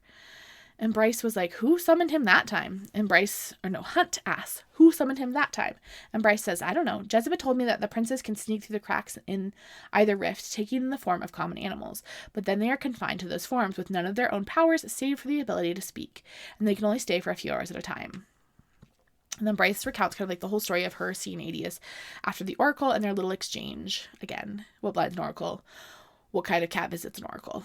Adius told her to stop crying, said it would only satisfy those who had wronged her, that she shouldn't give them the gift of her sorrow. She doesn't know why he was there. They're sort of pals, you know? And then Bryce calls Declan to essentially ask him to rerun all of the tests per Adius's advice. Declan suggests they run a more elaborate scent diagnostic on using some Fae technology. But then Rune comes in the line, and he explains that the Autumn King had wanted the Fae to stay out of it, that this technology had been available, he wanted to stay out of it. They've been given explicit instructions not to run these tests for any sort of these investigations. And Hunt goes, the Autumn King is a real prick, you know. And Bryce says, I'm going to tell him just that. And she pieces out. She leaves her apartment. Bryce sprints all the way to Fyro, straight to the Fae archives. And she gets there, and there's obviously guards at the front door. And she says, let me in. And they go, not without an appointment. And Bryce says, go tell your king that Bryce Quinlan needs a word right now. And the guard says, come back when you have an appointment, half-breed. And Hunt comes up behind her. And he's like, hey, the lady wants an audience with his majesty. The guard continues to argue and start calling Bryce names until Rune arrives on the scene, telling everyone to stand down. But the guards are like, even you aren't authorized to tell us that, Prince. Rune is talking to Bryce and trying to convince her that talking to the Autumn King about this isn't worth her time. And obviously, Bryce is, pissed that the Autumn King would have done anything to, impede this investigation over Danica's death. Rune tries to explain that it was for Bryce's safety to let the case drop since she was, so tangled up in it. And Bryce is like, when has he ever cared about my safety? He just wanted to find the horn himself. You go in there and tell him that piece of crap that I won't forget this, ever. I doubt he'll care, but you tell him. And Rune says, I'm sorry, Bryce, about Danica. And Bryce says, do not ever say her name to me ever again. And then Bryce turns around to tell Hunt that she'll see them at her apartment, and she starts running home. But halfway home, Bryce decides to make a little detour to an old favorite whiskey bar. She'd invited Juniper, but still hadn't heard back, and she's sitting at the bar when Hunt shows up with a purple tonic for her leg, and he explains that he stopped at a Medwitch clinic on his way over. Bryce says, no comment about me breaking my no drinking rule. And Hunt says, it's your rule. You can end it whenever you'd like. She drinks the tonic he gave her and comments that it tastes like grape soda, and Hunt explains that he had him flavor it so she would drink it. He's like, I knew if it tasted like rubbing alcohol, you would not drink it. And Hunt says, look, I'll sit here while you get stupid drunk if that's what you want, but I'll just say this first. There are better ways to deal with everything. And Bryce goes, thanks, Mom. And Hunt says, I mean it. You're not the only person to have lost someone you love. And Bryce says, tell me about her, Hunt. Let's hear the full, unabridged sob story at last. And Hunt says, don't be an a-hole. I'm trying to talk to you. And Bryce says, I'm trying to drink. Juniper texts her back to let her know she can't because she has practice. Again, not a word that dancers use. But she also mentions the fact that she's like a little worried that Bryce is drinking again and wants to know like what happened. Bryce says, weren't you going to tell me about your heartbreaking story about your amazing girlfriend? What would she think about the way that you manhandled me and practically devoured my neck the other night? And she hates herself the moment she says it, mostly because she'd really enjoyed canoodling with Hunt and she would like to do it again. She doesn't want to hurt his feelings. She's just angry. But Hunt is like, I'm leaving. I'll see you at home. Drink that in 30 minutes, leaving her like a second tonic. Hunt is just settling into the couch to watch a sunball game with Syrinx, his BFF, when Bryce walks in the door with a bag of groceries. He had Victoria watch her from the bar while he went to the gym to work out and kind of like work through his anger and his upset at Bryce. Bryce isn't limping quite as bad as she was. Now that tonic seems to have done something. Hunt felt kind of guilty because he really hadn't thought of Shahar once while they were up canoodling on the roof. And he hasn't really thought of Shahar much since, and he has been thinking a lot about Bryce. That incident on the roof has been on replay in his memory. And Bryce shows up with the food and Hunt comments on it. Are we having company? And Bryce says, I figured I'd make a late dinner. Hunt says, is it wise to cook when you've been pounding whiskey? And Bryce says, I'm trying to do something nice and you're not making it easy. And Hunt says, all right, sorry. I wasn't pounding whiskey, Bryce says. I left the bar after you did. She explains she went to a storage unit where she has some of Danica's stuff stored to make sure there was no hint of the horn there, and also to grab some clothes to maybe have tested as well, to add to the like stack of testing. And then she went to the store. Hunt offers to help her with dinner, but she says it's an apology meal, so he can't help her. Hunt says, you don't need to apologize. And Bryce says, I acted like an a-hole. Let me cook something for you to make up for it. Hunt says, based on the amount of chili powder you just dumped into that pan, I'm not sure I want to accept this particular apology. Bryce is like clearly like still a little bit of a mess as she's cooking, but then she starts talking. Honestly, I was a bit of a mess before what happened to Danica. I'm half human with a nearly useless college degree. All my friends were going somewhere, doing something with themselves. I'm a glorified secretary with no long-term plans for anything. The partying and stuff, it was the only time when the four of us were on equal footing, when it didn't matter that Fury is some kind of merc or Juniper's so amazingly talented or Danica would one day be this all-powerful wolf. They, of course, never held it against her, but it wasn't something she could forget. And Hunt's like, why didn't you pursue dancing? Like, Rune's mentioned that you loved it so much. And she explains that, like, being half human, she was never going to be able to compete with the, like, more graceful veneer. And also, she's, like, quite curvy. You know, she's got boobs and a butt on her. And that's not really the figure they're looking for to be a ballerina. And Hunt tells her that her butt is perfect, actually. So Bryce goes, well, thank you. And Hunt's like, well, you don't even dance for fun anymore. And Bryce says, no, I don't. He continues to ask her why she doesn't try to get a different job. And she explains that she's like, over the past month or so, she's been starting applications, but she hasn't been able to focus long enough to get them finished. And she's like, by the time I get them finished, the jobs will probably be closed anyway. And then I would have to figure out how to pay Jezba back for Syrinx. And it just seems like there's kind of a lot. And she's like not dealing with any of it particularly well. Bryce says, a human lifespan seems like a long time to fill, but an immortal one, I have no idea what to do with it. And Hunt says, I'm 233 years old and I'm still trying to figure it out. And Bryce says, yeah, but you did something. You fought for something. You are someone. And then Bryce apologizes for what she said about Shahar. And then she points out the photo of her and Danica that is in Hunt's room, and she starts talking about it. She says it was taken by Ember the days the girls left the hospital. Danica's thesis had been on the illegal animal trade, and Danica's research, she had discovered an illegal smuggling ring. No one was doing anything about it, and so the girls decided to deal with it themselves. It was a whole ordeal, and it ended with a motorcycle chase and a crash. Bryce's arm was broken in 3 places. Danica's pelvis fractured. Danica also got shot twice in the leg. Her and Danica killed the ones who shot Danica, and the police took care of the rest. Bryce says, Danica was always doing that kind of thing, helping people. Sabine thought were beneath them. Some part of her might have done it to piss off her mom, yeah, but most of it was because she wanted to help. That is why she went easy on Philip Briggs and his group, why she gave so many of them a chance. She was difficult, but she was good. And Hunt says, what about you? And Bryce says, most days I feel as cold as it was in here with Adius. Most days all I want to do is go back to how it was before. I can't bear to keep going forward. And Hunt says, there were some of the fallen who accepted the halo and slave tattoo, you know. After a few decades, they accepted it. Stop fighting it. And Bryce says, why do you never stop? Hunt says, because we were right then and we are still right now. Shahar was only the spear point. I followed her blindly into a battle we could have never won, but I believed in what she stood for. And Bryce asks if he would do it again. Knowing everything he knows now, would he do it again? And he says, if I hadn't, I would probably be a commander of a legion by now. Still fighting. Because, he would be recognized for his lightning powers, and he's like, it would just be like a different kind of control. Like, I would still be under an archangel. I would still be working for someone else, like killing people. He's like, it really seems like a lot of times he like really hates his lightning powers. And so he says, yeah, I think I would do it again, because it doesn't really seem like it would matter.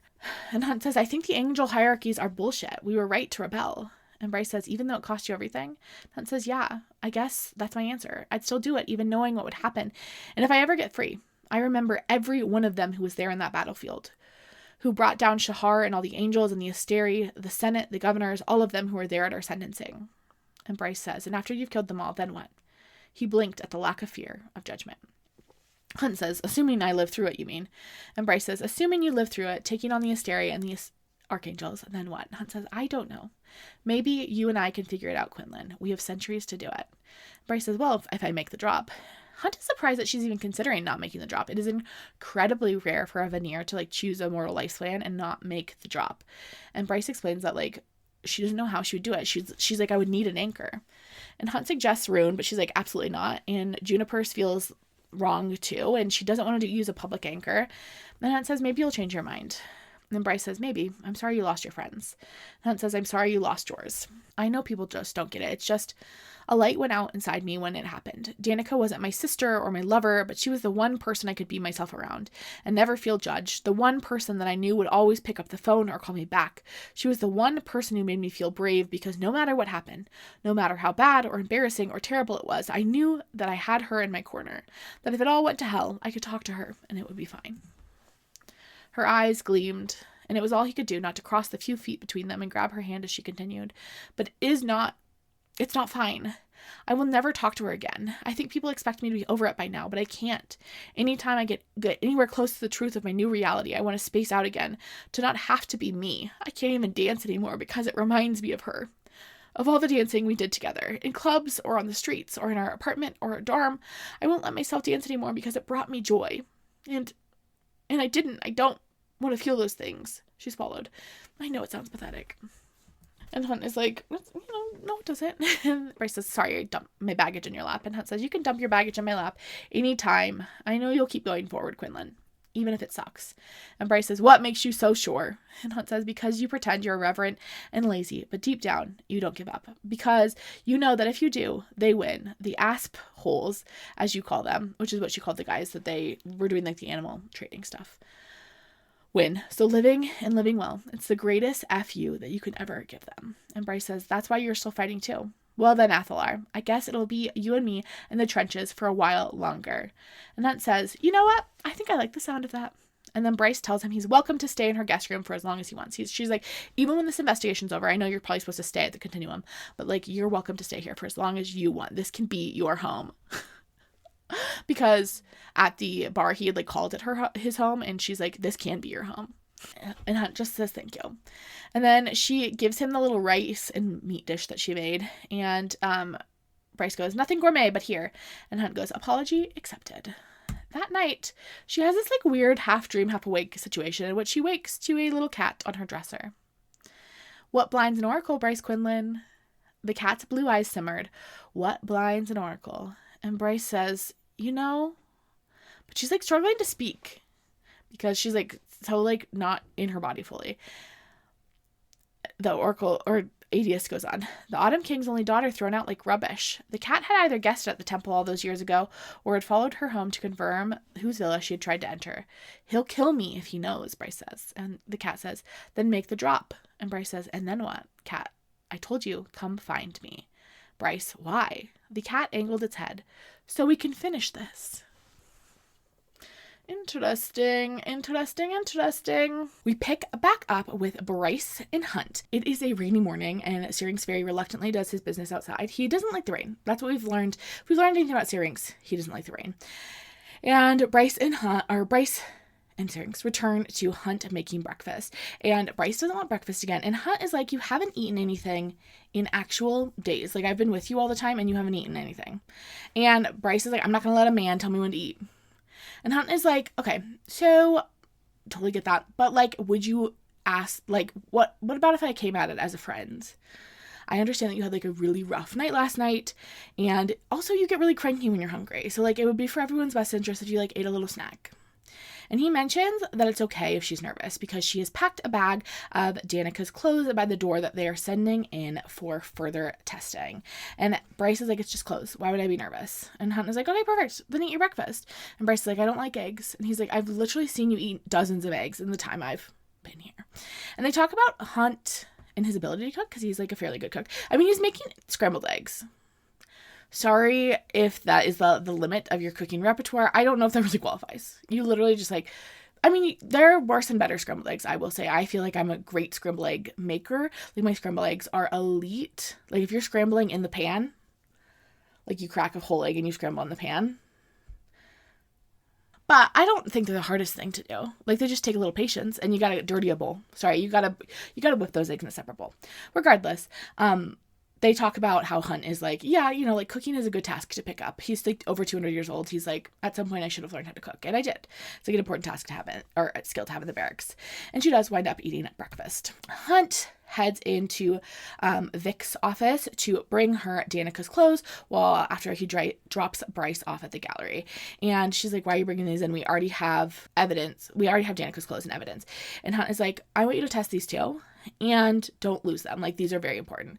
And he confirms that they have gotten this updated Fae technology from Declan, and also passes over a list of potential demons to run tests against. Victoria calls Hunt that evening and lets him know that they are still running the test. The new Mimir test will take a while to run, but that everything is processing now. And then he sends an update text to Bryce with an update, and she has changed her contact once again to Bryce is a queen. That night, they stay up until midnight watching a reality show about Veneer who work at a beach club together. Gorgeous. I love that they have Bravo in the world of Crescent City. The next morning, they're just leaving for the day when Hunt gets a call from Micah telling him to be at his office in 15 minutes without Bryce. And Micah's like, why are you running these tests on old evidence down at the labs? And Hunt is like, well, we have a good reason to think that the demon we identified isn't the one behind Danica Fendir's death. If we can find out what actually killed her, it might lead us to whoever summoned that demon as well. And Micah's like, okay, the summon is in 2 weeks. And Hunt is like, I know, we're working as hard as we can. Like, it's like, obviously, we're running more evidence. Like, what do you want us to do? And Micah says, are you? Drinking at a whiskey bar with Bryce Quinlan counts as working? And Hunt is like, we are working, I promise. And Micah says, Sabine Fendir called my office, to rip my head off about being a suspect. And Hunt said, it was a mistake and we'll own up to that, but we had sufficient cause to believe it. And Micah says, get the job done. And Hunt says, we will. And then Micah, as a little threat to end this meeting with, says, Sandra has been asking about you. About Quinlan too. She's made a few generous offers to trade again. I've turned her down so far. I've told her that you are too valuable to me. Don't make me reconsider, Hunt. Then Micah passes him over a file where he has given Hunt a few people to execute. It's essentially like punishment for Hunt for like doing the Sabine thing. This is Micah's way of like keeping him in line. And there's a note on the file that says like, no guns, which means he's going to have to do it by hand. And Bryce texts to ask him if he's okay and offers to order him a lunch, but he just like turns his phone over as he's like packing his things to go deal with this. And once he's all, suited up, weaponed up, he puts on his helmet, he heads up to the roof, and he finally texts Bryce back, I'm good, I'll see you later. And Bryce just texts back, okay. And then we cut to Bryce, and Bryce is feeling very worried about Hunt. This is not Hunt's typical way of texting her. One, why would he not order lunch? Weird behavior. And two, just to be like so kind of like standoffish is strange. She considers texting him again to follow up, but she knows that would be kind of like overstepping. She doesn't hear back from him all day. She is constantly checking her phone. Bryce had even gone to the roof to chat with Naomi around 3:00 mid-afternoon. Naomi was obviously there babysitting her to see if she knew more about Hunt's whereabouts. Naomi just confirms that he's fine, but like doesn't say more. By the time Bryce gets home though, she has like stopped believing Naomi, and she decides to text Hunt, please call me, I'm worried about you. By 11 p.m. she still hasn't heard back from Hunt. And she decides to call up Rune. And she asks Rune if he's seen Hunt today. And Rune is like, where are you? And Bryce says, home. And Rune says, give me 5 minutes. And Bryce says, no, I don't need you here. I'm fine. I can't find him. And Rune says, okay, I'll put Deck and Flynn on it, right? But just then the front door opens and in walks Hunt. He is covered in blood. Bryce can smell that it is not his blood. And Bryce is like, what happened? And he walks right past her, heading straight for his room without stopping. He's still like all dressed in his leathers with his helmet. And he just like closes the door behind him. Hunt hates the fact that Bryce has like seen him like this. He'd expected her to already be in bed. Otherwise, he would have gone to the barracks and like showered there first.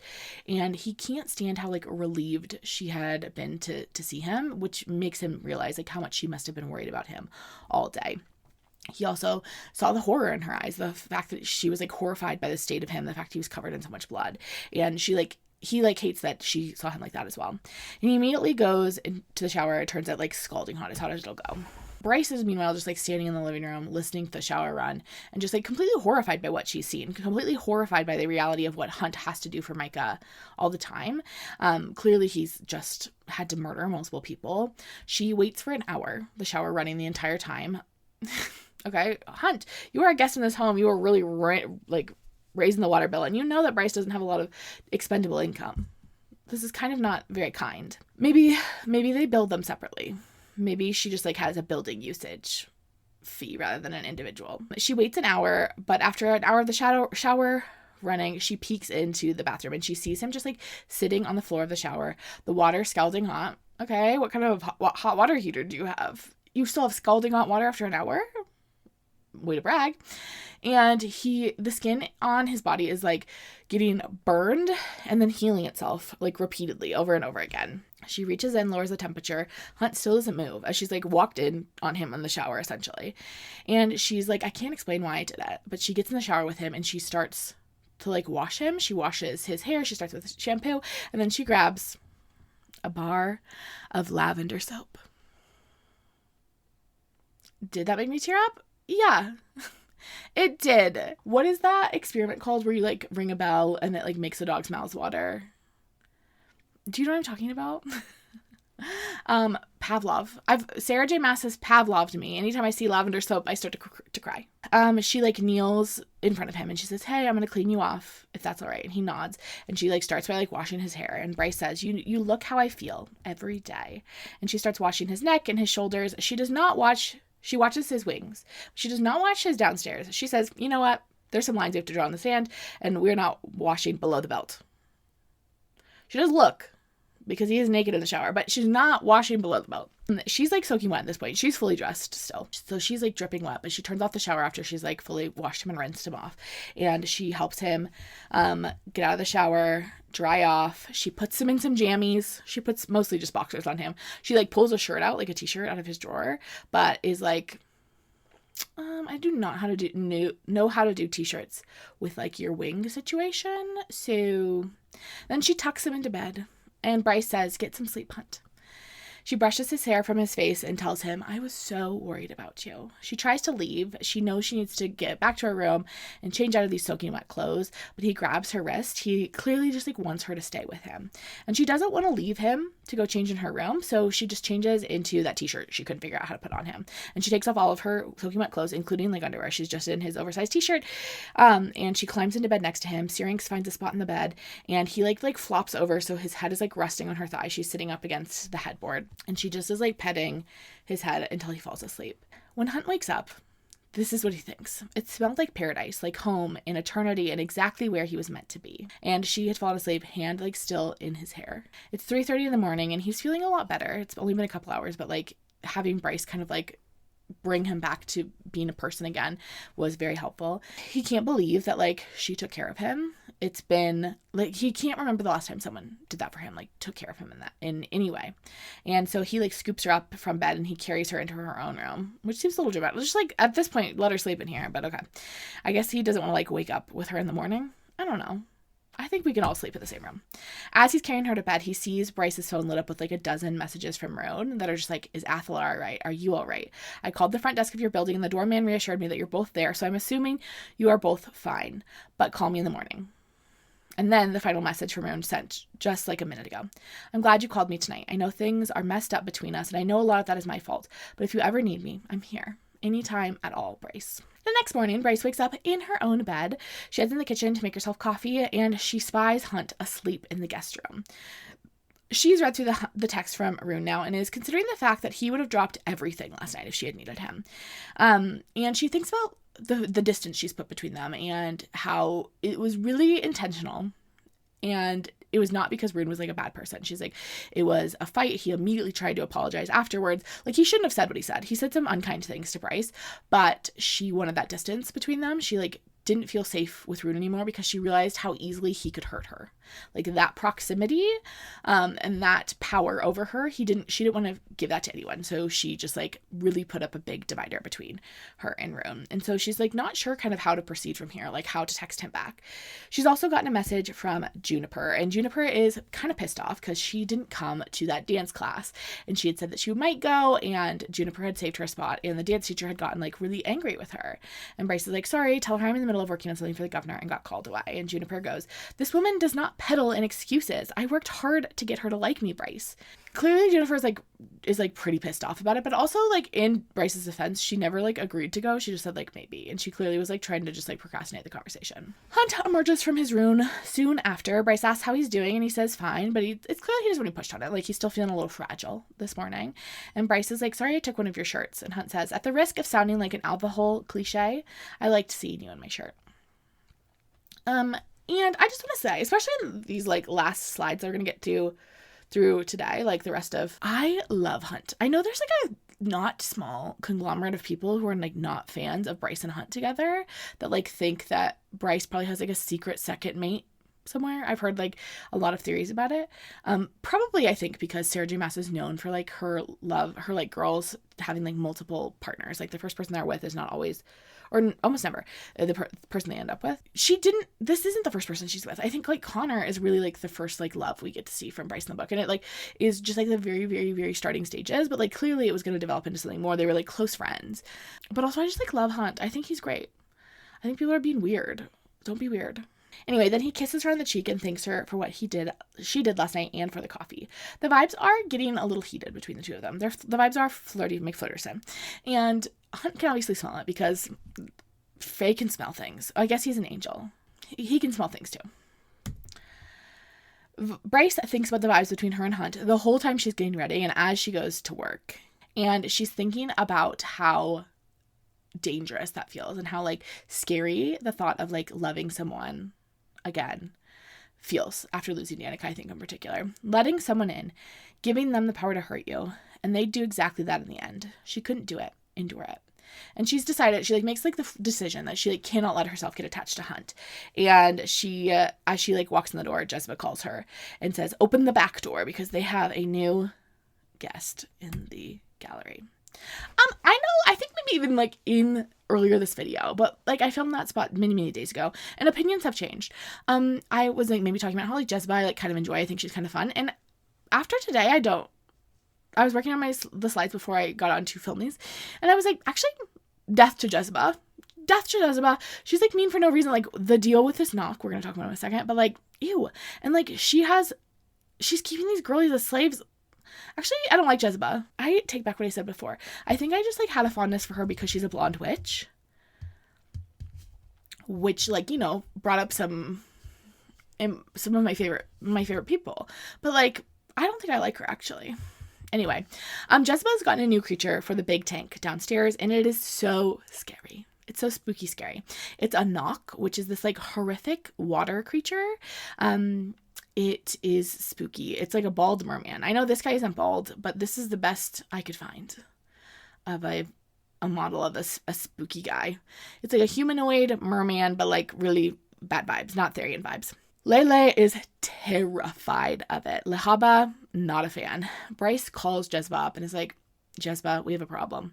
And Jezebel's like, with the Kurosaki contract? And Bryce says, no, the creep in the aquarium needs to go. Lahaba is scared as hell. Can you gift him to some macho loser in Panjera? And Lele's in the corner. And she's like, he's a hateful, horrible creature, BB. And Jezebel's like, no. Jezebel does not want to get rid of him. And hangs up the phone. And Bryce is like, sorry, she's going to keep it forever now. Like, now that you've shown that you don't like it, like, now she will for sure keep it. Hunt goes, what do you have to feed it? And Lehaba goes, it loves humans. They drag swimmers down under the surface of ponds and lakes and drown them and slowly feast on their corpses for days and days. And Bryce goes, beef. He will get a few steaks every day. And also it comes out that knock die. So like they're super fast in the water, very, very strong. But if they're exposed to air for more than like a few seconds, they will die. Like they can't do above water. So like really the threat is like not that strong for Bryce or Lehaba because they would need to be in the water with it in order for it to really be dangerous. And it is locked away in this tank. And like if it broke the tank, the water would run away and then it would be dry. So I think they're like mostly safe. But anyway, Lehaba is terrified of it. She wants to put up a curtain, and Bryce goes, Jezebel will just rip it down. And Hunt says, I could pile some books in front of this table, or on this table, and like block your view. And Lehaba goes, he'll still know where I'm here, though. I can't sleep with it in here. And Bryce says, what if you just pretend he's an enchanted prince or something? And Lehaba goes, a prince from hell? Bryce is like talking to Lehaba, but she's like really rubbing her leg. Like it's clearly like bothering her a lot today. And Hunt mentions like, you should see a med witch about that leg, her injury from the Crystallos demon from 2 years ago. And Bryce goes, my leg is fine. And she goes back to typing up her contract for Jezebel. Hunt then gets a text. He doesn't respond to it immediately, but he's like, hey, I gotta head out for a while. Naomi will stand guard, but I will be back before it is time for us to leave. And Hunt is there when it's time for them to leave. In fact, he texts Bryce and tells her to meet him out front because they have to go meet someone. And Bryce is on the phone as they leave the gallery. She's talking to her mom and trying to push off her mother, Ember, trying to come visit her. But they do like kind of compromise and agree that Ember will video chat tonight because her parents want to meet Hunt because they found out that she has like a sort of roommate living with her. And it's a man, and they want to know more. Hunt got a text from Victoria saying, I found something, meet me at Munin and Hugen in 15. So they head to the bar. Hunt knows it's not going to be good news, and he kind of doesn't want to deal with it because Bryce is like kind of having a good day. She's like in a good mood. She seems like fairly happy, and he doesn't want to ruin that for her. But they gotta go. They meet Victoria at this whiskey bar where she passes Bryce and Hunt the results from Danica's screening. And it's got these weird bits all over Danica's clothes that are neither organic, technological, or magical, but somehow all three. Bryce thinks about what Adius had said to her about finding what is in between, and she's like, I wonder if this is the connection here. Bryce says, Danica freelance for Redner Industries. They do all sorts of experiments. Would that explain this? And Victoria's like, maybe, but then she goes on to explain that the same substance was found on Maximus's clothes, and it's actually this drug called synth. And Bryce is like, Danica wouldn't have taken a drug like that. Victoria says, okay, of course not, but she was exposed to it. All of her clothes were. Whether that was upon her death or before, however, it is unclear. We're about to run the test on the samples we took from the pack of devils and the two most recent victims. And Bryce mentions that Rune had mentioned that there's this synthetic magic that could potentially work to fix the horn. And she wonders if this is what they were talking about. Hunt asks Victoria to keep this quiet, and she says she's already deleted it from the database. They go home, and Bryce is feeding Syrinx and talking with Hunt about this new kind of discovery they found in the case, synth. Bryce decides to call up Rune and kind of explain what happened with the traces that were found on Danica's clothes. And he says that he's received papers from the Medwitch about synth, and that a lot of the pages from Redner have been redacted, though, so there's not like a ton of information. But he says it can do some pretty amazing things. There's a list of ingredients here. Again, a lot of it's redacted, but obsidian salt is listed as one of the ingredients. And Bryce goes, obsidian, could the synth be used to summon a demon? If someone didn't have the power on their own, could the obsidian salt in the drug let them call on something like the Crystallos? And Rune says, I'm not sure. I'll read through this and let you know what I find.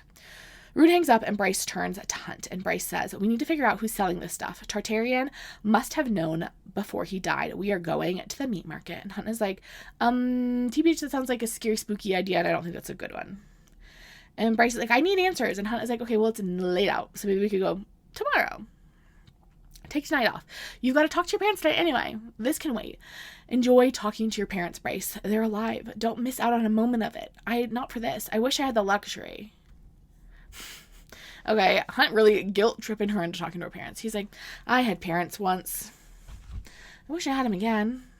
Anyway, you still have yours. Maybe you should talk to him. Okay, leave her alone. But Bryce is kinder than me, and she asks some follow-up questions. Apparently, Hunt never knew his father, but his mother was kind of a low-level angel. She was low-ranked, worked really hard. She was a cleaner most of her life. When I was a foot soldier and sending home every copper I made, she refused to spend it. Apparently, someone heard that I was doing that and thought she had tons of money hidden in her apartment, and broke in one night, killed her, and took the money. All 500 silver marks she had amassed over her life, and the 50 gold marks I'd managed to send her after 5 years in service. No one investigated who did it. No one granted me leave to mourn. She was nothing to them, but she was everything to me. Ugh, devastating. It's so sad.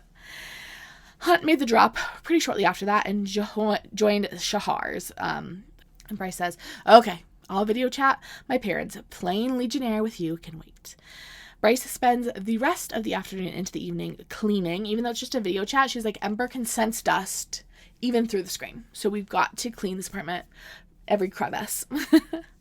And she's taking pictures with Hunt's phone the whole time. And then Hunt takes his phone back and he snaps a few of himself, or not of himself, but like himself. He snaps the photos. He's like starting to get it that we like take some photos of things that bring us joy. And he's like, you know who brings me joy? Bryce. Obviously.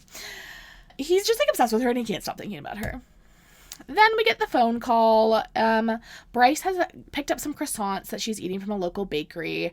And as the phone call is waiting to connect, Bryce says, I can open a bottle of wine if you need some liquid courage. Ember comes on the line before Hunt can answer. And she says to him, and exactly why would he need liquid courage? Bryce Adelaide Quinlan.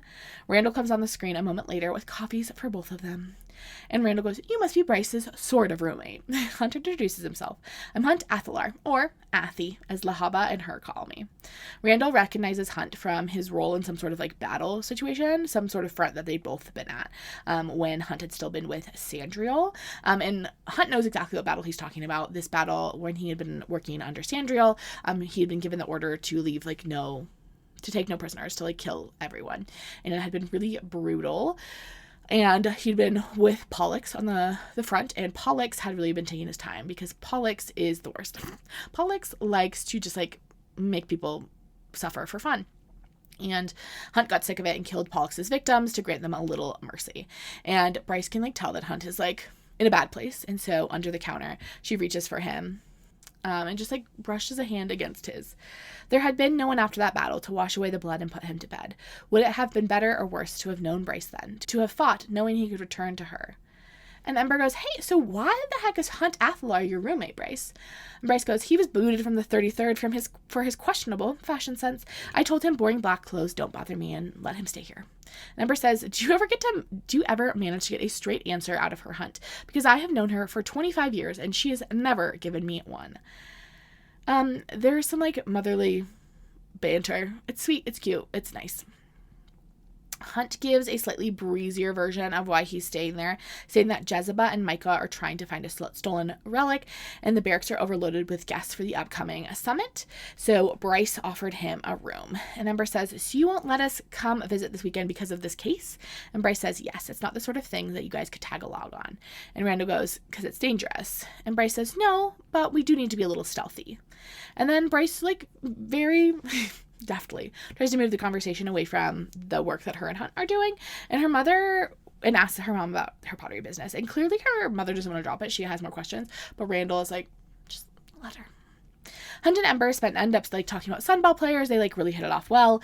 And then Bryce mentions that Randall's croissants are better than the ones she got from her bakery. And Randall says, if you come home, you can have them all the time.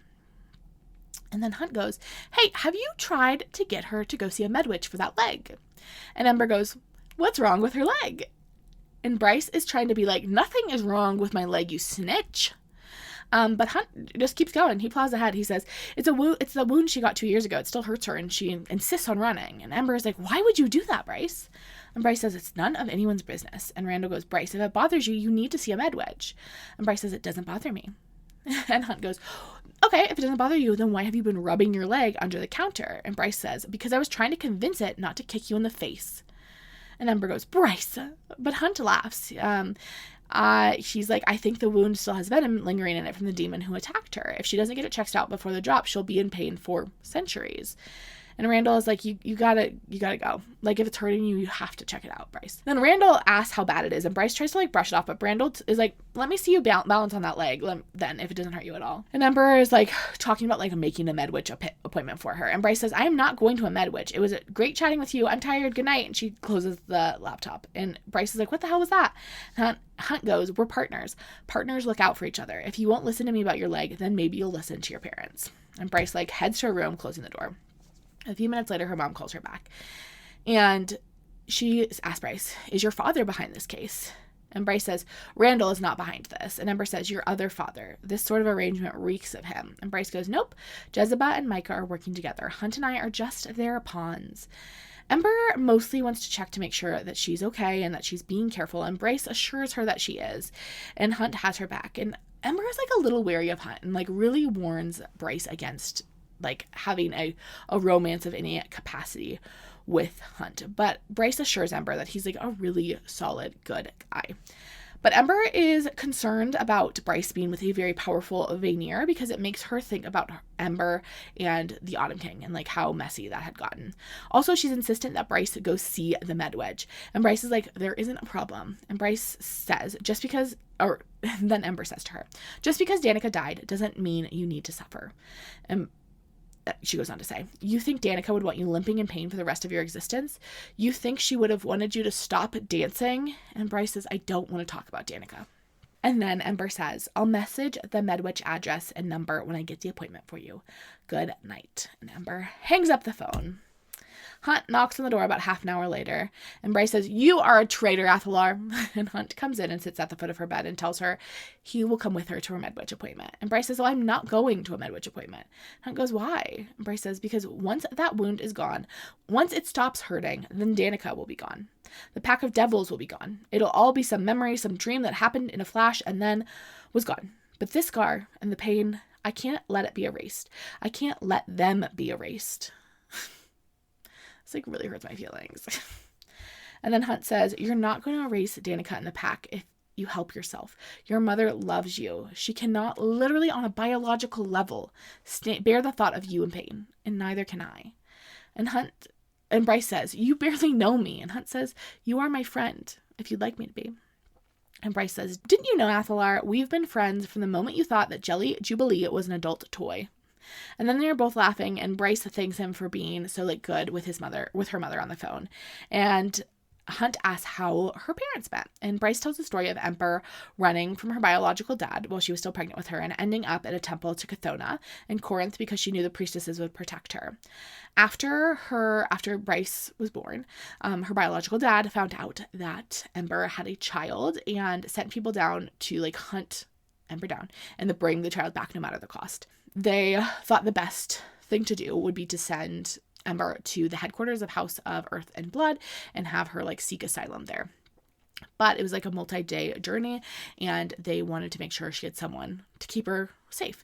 And Randall was staying at a nearby temple. He was like trying to recover mentally, like he had some PTSD essentially is what it sounds like after a couple of brutal battles before he went home, and he wound up acting as their escort. The Fae Goonies caught up to them before they got to the House of Earth and Blood headquarters. They expected to find a helpless, hysterical female. What they found was a legendary sharpshooter and a mother who would move the earth itself to keep her daughter safe. Randall brought them both home and proposed to Ember by the end of the year. And it's like a very sweet, cute story, but traumatic also. And then Bryce invites Hunt to watch Fangs and Bangs with her, and they watch TV from her bed together for the rest of the night. The next day, Bryce and Hunt head to the meat market. She knows that if they go during the day, it'll actually be easier to get the vendors to talk to her because they won't be worried so much about missing out on customers. Her mother had texted her a MedWitch appointment for that morning, but Bryce had just ignored it. Hunt brings it up as they walk through the stalls and is like, hey girl, I know your mom texted you about going to the doctor. No one in these stalls has anything to say so far, and Hunt has to like stay away. He like stands awkwardly in the corner, I guess, while they're having these conversations because like obviously no one's gonna directly tell. Essentially, Hunt is a cop, but also he's a slave, okay? So he had no choice but to become a cop. It's not his fault. Bryce says, I don't remember giving you permission to shove your nose into my business. And Hunt says, we're back to that. I think cuddling in front of the TV allowed me to at least be able to voice my opinions without getting my head bitten off. And then they have an important conversation about how people are allowed to like care about her and voice their opinions without it being controlling. And Bryce talks about how she's like really wary of Veneer and this idea of these men coming into her life and trying to control her because of what happened with her mother. And human boys also kind of stayed away from her because of the Randall situation. And so like she didn't have any dating experience until she got to college. And even then it was like kind of limited. Also because she's like half Fae. So like the Fae aren't interested, the humans aren't interested. They stop at one of the shops that are selling opals, and the woman explains the colors of each one, and Hunt buys a white one, and he gives it to Bryce. And the white one's meaning is joy. Bryce initially is like, no, and he's like, I think you need more joy in your life. And she takes it. And he thinks about how Shahar would have immediately, like, loved the gift, but, like, would have lost track of it because she just had, like, buckets of jewels. She was rolling in jewels, swimming in the bathtubs of jewels. Okay? Then they go to this, like, teenage cat shifter, and Bryce starts her, like, usual stick. She, like, goes into her party girl mode, and she's like, we're looking for something, like, extra fun and special. And the girl informs her that they, like, already got a warning about Bryce, that, like, in the group message between all the meat market vendors, they've been, like, some girls coming around with her cop boyfriend asking about drugs. Don't talk to her. And Bryce is like, okay, so... but do you know anything, though? Like, could you tell us anything? And the cat girl says, you think the Vipe would allow stuff like that synth in here? She told me to tell you that it is nasty and she doesn't deal in it and never will. But you should check the river. That's the place for this kind of stuff. And so Bryce immediately does. She sends an order for Therian and heads straight for the meat market docks. And Hunt is like, hey, so we should probably, like, recap, debrief, figure out what we're doing before we accuse the mayors of being drug dealers. They do not take kindly to being falsely accused. But Bryce wants answers immediately and wants to talk to Therian to see if he knows anything. And Therian pops up and he says, this part of the river is gross. And Bryce says, who's selling synth on the river? Like, literally first thing she says. And Therian says, not in, legs, on. And Bryce says, so it's true then. It's what? A healing drug that leaked from a lab? Who's behind it? And Therian says, Danica Fendir. The intel came in a day before her death. She was spotted doing a deal on a boat just past here. And Bryce is obviously shocked because Danica never mentioned any of this. Therian goes on to explain that she was spotted on an ox boat right before synth started appearing on the streets, and there had been a crate of synth on board this boat. And Bryce goes, oh, well, maybe she was confiscating it? Therian goes, maybe, but that synth, it's really bad if Danica was involved in it. And Therian explains that it started as this, like, healing drug, but in taken in these more concentrated doses, it gives human strength greater than Veneer's. And Therian tells them he'll update them if he hears anything, and then, like, dives back into the water, heads out. And Hunt is like, I know that isn't what you wanted to hear. And Bryce says, was she killed by whoever was creating the synth? If she was on the boat to seize their shipment, could the person selling the synth and the person searching for the horn be the same? If the synth can possibly repair the horn, I just don't get why she never mentioned it. And Hunt says, maybe it wasn't worth mentioning. Bryce waits until Hunt, like, heads to the gym before she calls Fury. And she's shocked when Fury actually picks up the phone because Fury hasn't picked up the phone in 2 years. And Bryce says, I thought you were coming back down to hunt whoever was behind the Raven bombing. And Fury explains that she didn't have to because it was the human rebels. The specifics are classified, but it seems to vaguely confirm, but she, like, seems to confirm to Bryce vaguely that she has caught whoever is responsible for that bombing. And then Fury goes, what's up, B? And Bryce says, did Danica ever mention synth to you? I met a mayor today who said Danica was seen on an ox boat with a crate of it right before she died. And Fury says, it's dangerous, Bryce. Don't mess around with it. And Bryce says, I'm not. I haven't touched drugs in 2 years. If you bothered to take my calls or visit, you would have known that. Fury says, I've been busy. But Bryce, goes back to the topic at hand, goes back to asking about Danica, mentioning synth again. And Fury explains that Danica had mentioned that she'd known about some nasty stuff that was getting sold. And Bryce said, well, why didn't you mention it to me? And Fury says, I did. I literally told you the night Danica died not to touch the stuff. Someone tried to sell it to you. Fury goes on to explain that Danica didn't want to tell her about it because there was this worry that Bryce would take it. And she's like, we took drugs together. Like, it wasn't like I was out there doing everything by myself. And Fury's like, yeah, but you were the only one without Veneer powers. That there was maybe a worry between Danica and Fury that Bryce would attempt to take synth because she would want to be equal with her friends. And Danica's goal always, as Fury like reminds her, is very insistent about that, was to keep Bryce safe. And Fury's like, I have to go, but I'll be in the city for the summit in a couple weeks. Maybe we can grab a meal. And then she hangs up, and then Bryce pulls up her laptop and calls her brother. And Bryce says, I want you to spare me the warning and the lectures and all that stuff, okay? And Rune goes, okay. And Bryce asks if Rune says, did your med witch provide any information about how Synth got onto the streets? And Rune says it doesn't seem like that's really her interest, but because she's really wanting to make an antidote. That's like where her interest lies, the med witch's interest. But she needs venom from a Crystallos demon in order to do that. And so he like makes a joke, and he's like, if you see one, could you ask them if they'd spare any? And Bryce is like, okay, why do you care? And he's like, this med witch has actually like helped us out. Like, it would be nice for us to return the favor. Yeah, and then he explains that like the synth is not very accessible. The med witches get tiny amounts of it for research purposes, and that's like all that they have access to. And Bryce says, what if the formula in a shipment leaked 2 years ago from Redner, and Danica was sent out to track it, and maybe she realized whoever wanted to steal the synth planned to use it to repair the horn, and she stole the horn before they could, and they killed her for it. And Rune says, but why would she keep all of that a secret? Bryce is like, I don't know. And then Rune tells her a story about how he'd once ran into Danica in the in the Redner Industries lobby, and they had gotten into a massive fight because Rune had said to Danica, will you tell Bryce I'm sorry? And Danica had been like, you stay away from Bryce, I hate your guts. She was like, go F yourself. Hours later, Hunt is back, and Bryce is explaining her new theory about synth.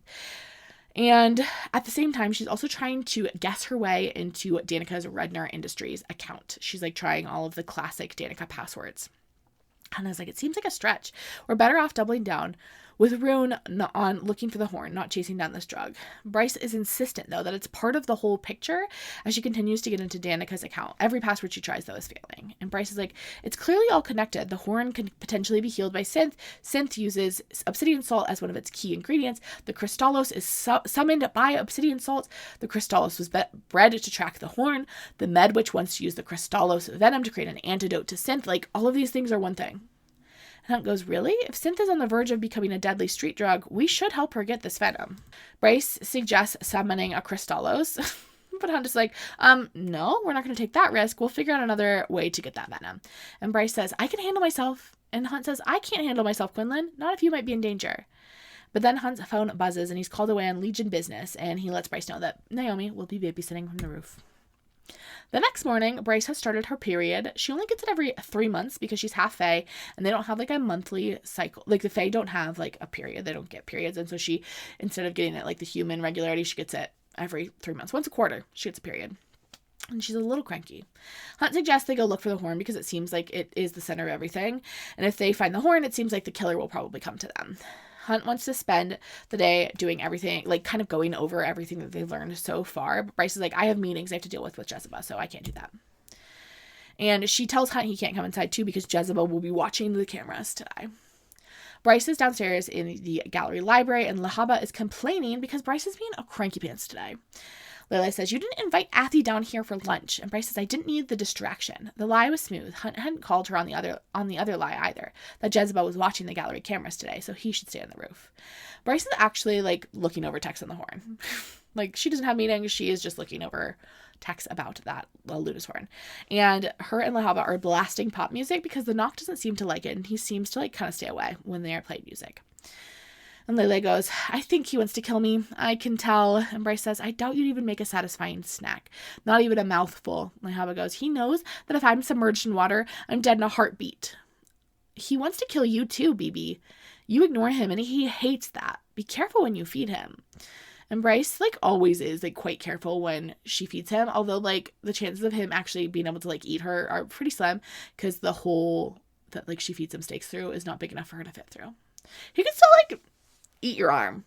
Bryce says Jezebel will get bored with him soon and gift him to a client. But she's not so sure. And Lahaba says, why does she collect us at all? Am I not a person too? Why do they insist on this?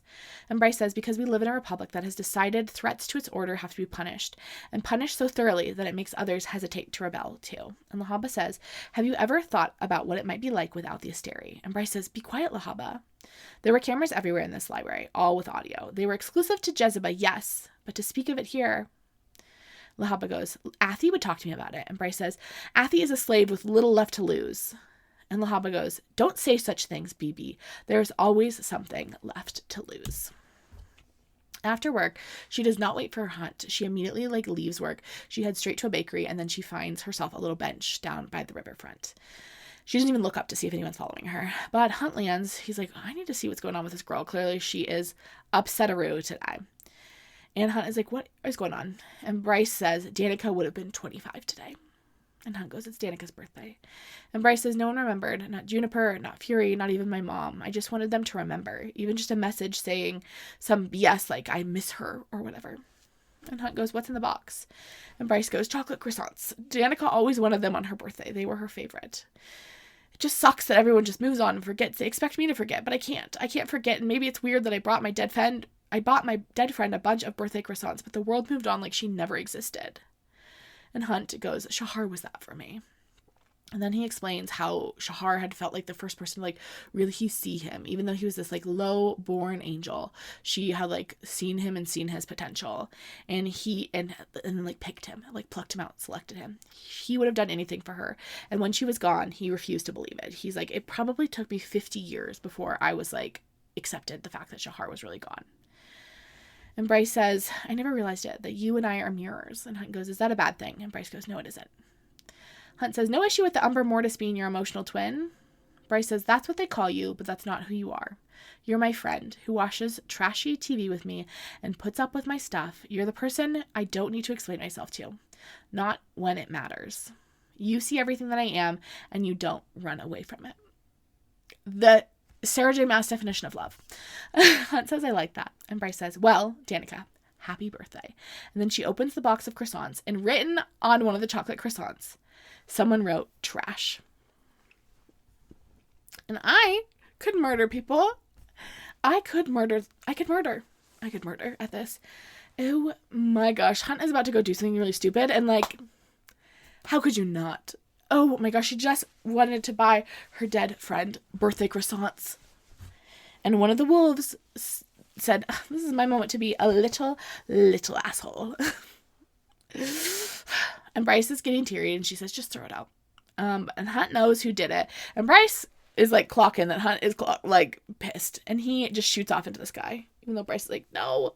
And he goes immediately into Moonwood, where Amelie is at a bar. And he walks in and he slams the bakery. Well, actually, I think he sets it down very gently. He doesn't want to get rid of the trash right now. He sets the bakery box down. He had called the aux to get her location. And Hunt pins Amelie to the wall by her throat. And he says, you don't get to speak to her. You don't go near her. You don't even think about her again. Do you understand? The whole bar is in chaos. People are terrified. People are calling the police. And Ethan comes up and is like, what did you do, Amelie? And Hunt says, don't play dumb, Holstrom. And Ethan looks at the box and sees the croissant and says, what is this? And Hunt says, ask your alpha. Hunt says, you leave her the hell alone forever. Got it? Hunt lets her go, and then Ethan is horrified and sad by what he's seen. Hunt is I think he knows what day it is. He knows that it's Danica's birthday today. Yeah, and it has rattled at Ethan a little bit. Hunt goes, you're all pathetic, and then he flies home. When he gets home, Bryce is waiting on the roof on the phone with someone, and as soon as she sees Hunt, she goes, no, he's back. And Isaiah on the line goes, good. Bryce hangs up, and Bryce goes, you're an idiot. Is Amelie dead? And Hunt goes, no. Don't tell me I'm an alpha hole or possessive or aggressive or whatever terms you use. And Bryce says, you are going to get into so much trouble for this. And Hunt says, you are my mirror. You said so yourself. And Bryce just goes, yeah, I guess so. The next morning, Bryce calls Rune and gets his med witch's phone number. She calls and makes an appointment, and the witch can get her in immediately. And then she texts Jezebel to let her know she won't be in until lunch. And then when Hunt gets up, she tells him, I know where we can get Crystallos venom for the med witch's antidote test. In her leg. She's in the waiting room, and the med witch comes out and is like, you can bring your partner back if you want. And Hunt's like, whatever you want to do. And Bryce is like, yeah, come back with me. The Medwitch confirms that Bryce still has venom in her leg and asks if she can use it for her antidote work. And Bryce is like, of course, that's why I came in here. The antidote feels very important, especially as this drug is now like fairly accessible on the streets. Bryce explains that the Crystallos demon attacked her 2 years ago, and this leg has kind of hurt her ever since, especially if she like overuses it. It like feels like burning all up and down the bone in her thigh. The Medwitch asks Hunt, were you there for the attack as well? And Hunt says, yes, I arrived 3 minutes later. And Bryce is shocked at this. She's like, what? Her leg was ripped open across the thigh, courtesy of the Crystallos' teeth. I used one of the Legion's medical staplers to seal the wound the best I could. The medical note about the injury is from me. She didn't receive any treatment after that. That's why the scar looks the way it does. It's my fault. Bryce, like, doesn't remember this, but it, like, really puts some pieces together for her about, like, one of the reasons why Hunt cares so much about this leg and the fact that she's received no treatment, because he gave her such, like, cursory, like, slapdash treatment on site because he didn't know better, to be honest. They talk a little bit more about why she didn't get it healed, and then the witch kind of walks her through what the process is going to look like of removing the venom and offers to let Bryce stick around to let her stabilize it for the antidote as well. The witch explains that it's probably going to hurt like quite a lot because the wound is so old, and so the venom has like magicked itself to her bones or whatever. Okay. Also, because it's magic, the local anesthetic will not help when she gets to like that part. Bryce changes into a hospital gown and the witch compliments her tattoo, asking what it says. And Bryce says, through love, all is possible. Basically, my best friend and I will never be parted. And the witch looks over at Hunt. You two have a powerful bond. And Bryce doesn't correct her. And then the Medwitch asks if Hunt if his halo hurts him, and he explains it only hurts when he was getting it put on. And the witch says, it is a darker aspect of our work that we bind individuals through the halo. Should be halted entirely. And Hunt says, want to take it off from me? And the witch says, what would you do if I did? Would you punish those who have held you captive? But then Hunt is like the answer is like kind of like clearly yes, but Hunt's like, anyway, back to Bryce.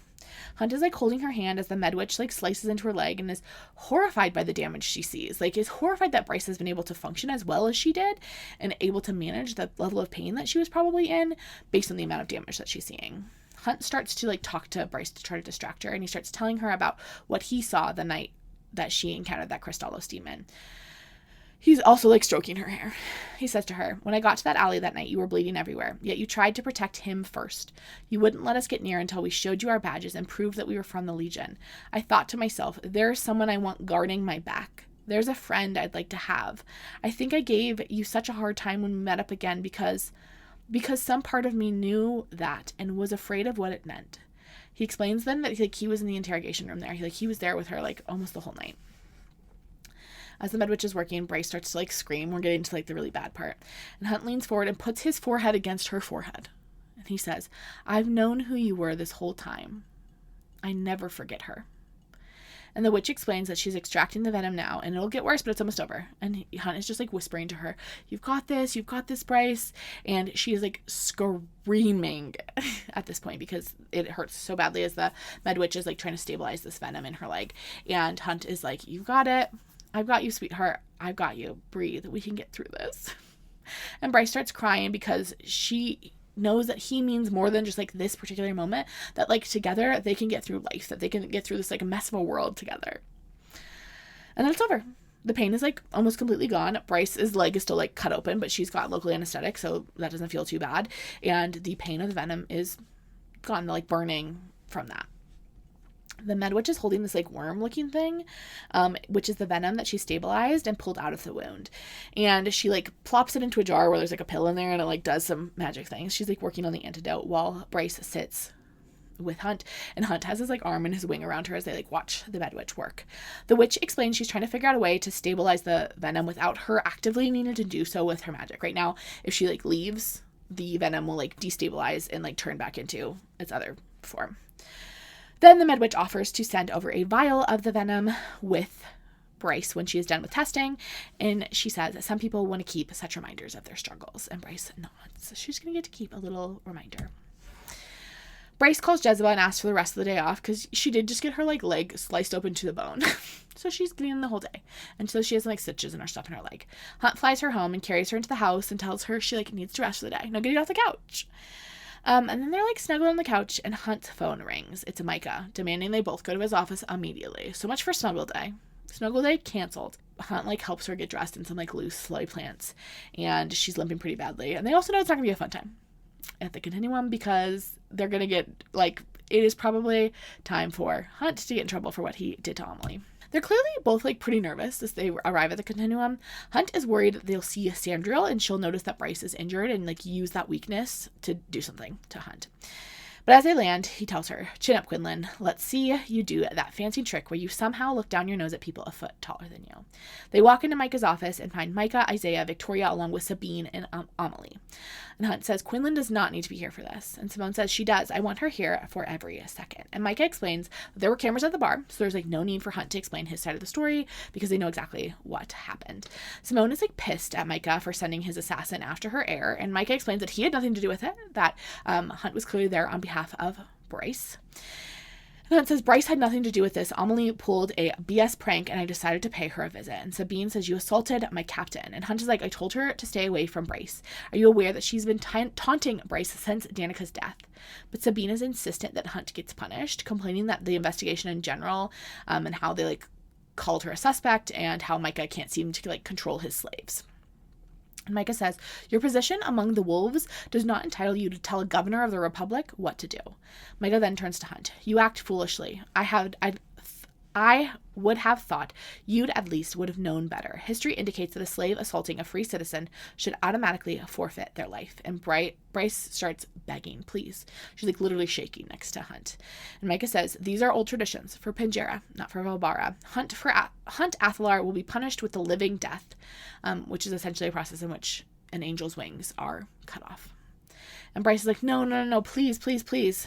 And Amelie is like, "I don't even need to press charges, Sabine." Like, she had like told Sabine, but like hadn't meant for this to happen. This had not been Amelie's intention. And Bryce is just like sobbing and begging. And Victoria comes to Bryce's side and explains that it will take a couple weeks, but like his wings will grow back. And in a couple months, he'll be able to like fly again. It's just like a very, very painful process. And Amelie is like, "Sabine, no." And Hunt just says, "Do it." And then Micah slices his wings. Hunt like blacks out for a second. When he comes to, Bryce is screaming, and Sabine is like, "We're settled." And Bryce says, "You are a disgrace, Sabine. You are a disgrace to every wolf who has ever walked this planet." And Sabine says, "I do not care what a half-breed thinks of me." And Bryce says, "You didn't deserve Danica. You didn't deserve her for 1 second." And Sabine says, "You're right. I didn't deserve a selfish, spineless brat for a daughter. But that's not how it turned out, is it?" And Micah says, "Get Athalar out of here. I don't care where, just out. He's icking up my office. You need to get him out." And then Sabine continues, "I sought out the Under King last winter. Did you know that? To get answers from my daughter on whatever speck of her energy lives on in the sleeping city. Do you know what he told me? He said that Danica would not come. She would not obey my summons. My pathetic daughter would not even deign to meet me in the afterlife.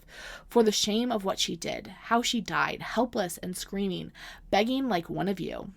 And do you know what the Under King told me when I demanded again that he summon her?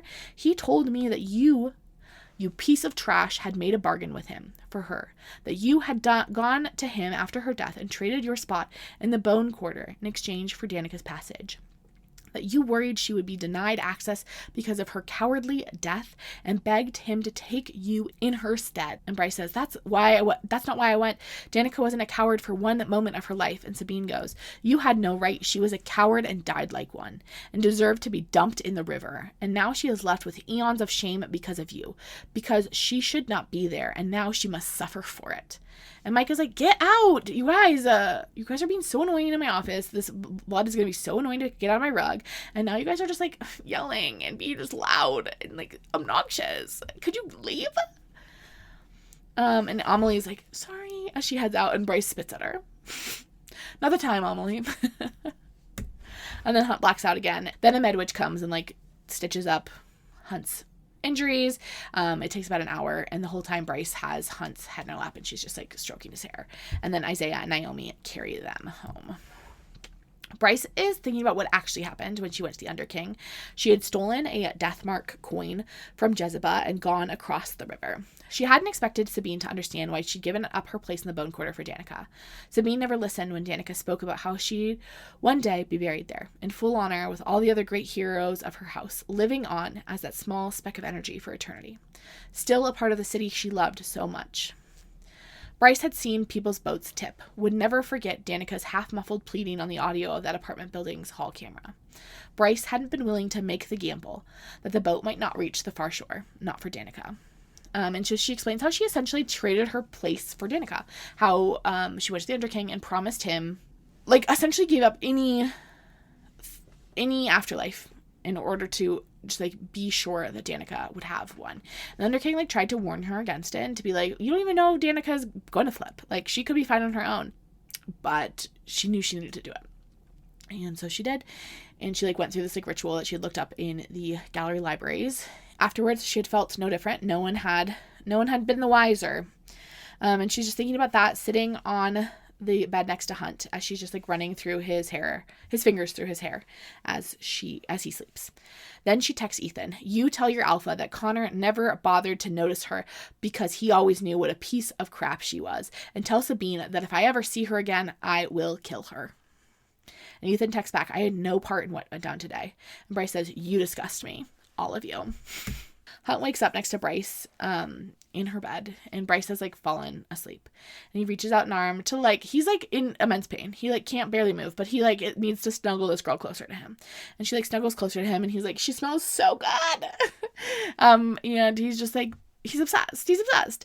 It's super dangerous for her that it's been, like, kind of revealed how much she cares about him, and he knows that, like, puts them in a tricky spot. It puts her at risk, but he doesn't care. He's, like, really just, like, enjoying this too much to care right now. Bryce is back at the office the next day. She had asked for the day off from Jessica to go take care of Hunt, but she had refused. So Bryce started applying to other jobs that morning. She says, "I gotta get out of here." And Lahaba had cried when Bryce had explained what had happened to Athie. Just, like, had been overwhelmed because Lahaba is the sweetest little gem. Bryce is feeling, like, a lot better today. Her leg feels, like, completely pain-free, even though she does have, like, I don't know, 6 stitches in it, but maybe the med would use some healing magic. I don't know. She's at work. Rune is at her apartment watching over Hunt because she doesn't want anyone else from the Legion in her house, and she needs to keep Hunt on his, like, medicine schedule and, like, make sure his, like, bandages get cleaned at the right times. Rune tells her as he came to the house to, like, relieve her of her caretaking duties. Micah went easy on him. Sabine had the right to call for his death. And Bryce says, "I will never forget it as long as I live." And Rune feels bad because he knows he should have been the one to take care of Amelie, but he didn't know. He's like, "Bryce, you've kept me at such a distance that I can't help you in the ways I should as your brother." Because, like, obviously if Rune had done it, it would have been less of an issue. Like, no one would have killed Rune for doing that because they were, like, Amelie and Rune would be seen as, like, essentially equals. Amelie might even be below Rune in the totem pole because Rune is, like, next in line for the Fae kingdom and Amelie's, like, third. Bryce is now trying to get back on the computer again, trying to get into Danica's Redner Industries account. Rune texted her to let her know that Hunt woke up and took his medicines and was asking where she was, but he's back to sleeping. And then Bryce tries Danica's favorite phrase, finally, as the password. "Through love, all is possible." And I am curious if she, like, includes the comma. I think she does. Is she including spaces? I want to know. I want to know the password etiquette.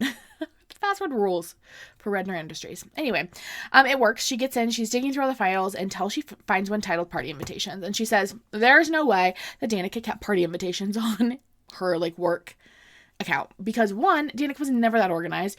And most of the time, she just ignored invitations. Also, who's sending, like, formal party invitations to parties when you're, like, 22? I guess maybe you're, like, sending, like, an email party invite? I don't know. It's a weird folder regardless. And so Bryce opens it, and then inside that folder, there's a folder labeled Bryce. She clicks that one, she opens it, and there's one file inside. It is an image of Danica's leather jacket. And Lily is looking over her shoulder, and she says, "Why would Danica have a picture of that? Was she going to sell it?" And Bryce goes, "It's a clue." And she, like, runs from wherever the jacket is. She runs and grabs it, and she's, like, feeling the lining, and she finds in the lining there's this, like, spot. She cuts it open. There's a flash drive inside of it. She opens the flash drive. She pops it in the computer. There are 3 videos in the flash drive. She plays the first one, and Lily just goes, "Gods save us." Okay, probably not a good video then. When Bryce gets home, Hunt is out of bed and Rune has already left. He established that Hunt was, like, fine and Bryce was on her way home, headed out. And he's just, like, chilling, watching the news. Bryce is, like, clearly rattled. The moment she walks in the door, she is pale, she is gaunt, she's not looking well. And Bryce But before like Bryce answers any of Hunt's questions, she checks in with him and makes sure he's feeling okay. He confirms he is, and then he's like, you have to tell me what's wrong. And Bryce closes all the curtains in the apartment and sits on the couch next to Hunt and pulls up the video. She had sent it to herself on her phone, and she explains to Hunt how she found it. It is soundless footage of a padded cell. It's the synth drug trials. They watch as this woman has something injected into her arms. A few minutes later, 2 prisoners are put inside of this padded cell with her. And they're like big, burly guys. And they clearly are going to hurt this woman. Like, they don't look friendly. But she rips them to pieces, absolutely shreds them. And Hunt goes, do you know how badly the human rebels would want this? Because it's clear that like this injection has given her like super strength. But Bryce doesn't respond, like pointing Hunt back to the screen. She's like, watch this. Another pair of males, bigger than the last, are sent in, shredded into piles. More and more are sent in, and this woman just like continues to rip them all up until there's no one else left in the room, and she starts to shred herself. She is like screaming throughout this whole process, like clearly like just full of like rage in this sort of like manic, heightened, drug-addled state. And she rips herself to pieces, and then the footage ends with this like cell that is like completely just like covered in gore. It's exactly what Bryce walked into when the night that Danica and the pack was murdered. Bryce says, Danica must have figured out what they were working on in the labs. I think someone involved in these tests could they have sold the formula to some drug boss? Whoever killed Danica and the pack and the others must have been high on the synth or injected someone with it and sicked them on the victims. And Hunt's like, maybe, but how would that tie into the demons and the horn? And Bryce is like, maybe they summoned the Crystallos demon for the antidote venom and nothing more. They wanted to make an antidote of their own in case the synth ever turned on them. Maybe it doesn't connect to the horn at all. Maybe this is what we were meant to find. There's 2 other videos on this flash drive like this, 2 different human subjects. Danica left them for me.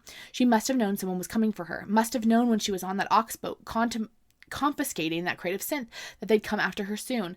There was no second type of demon hunting alongside the Crystallos, just a person from this world. Someone who was high on the synth and used its power to break through our apartment's enchantments and then had the strength to kill Danica and the whole pack.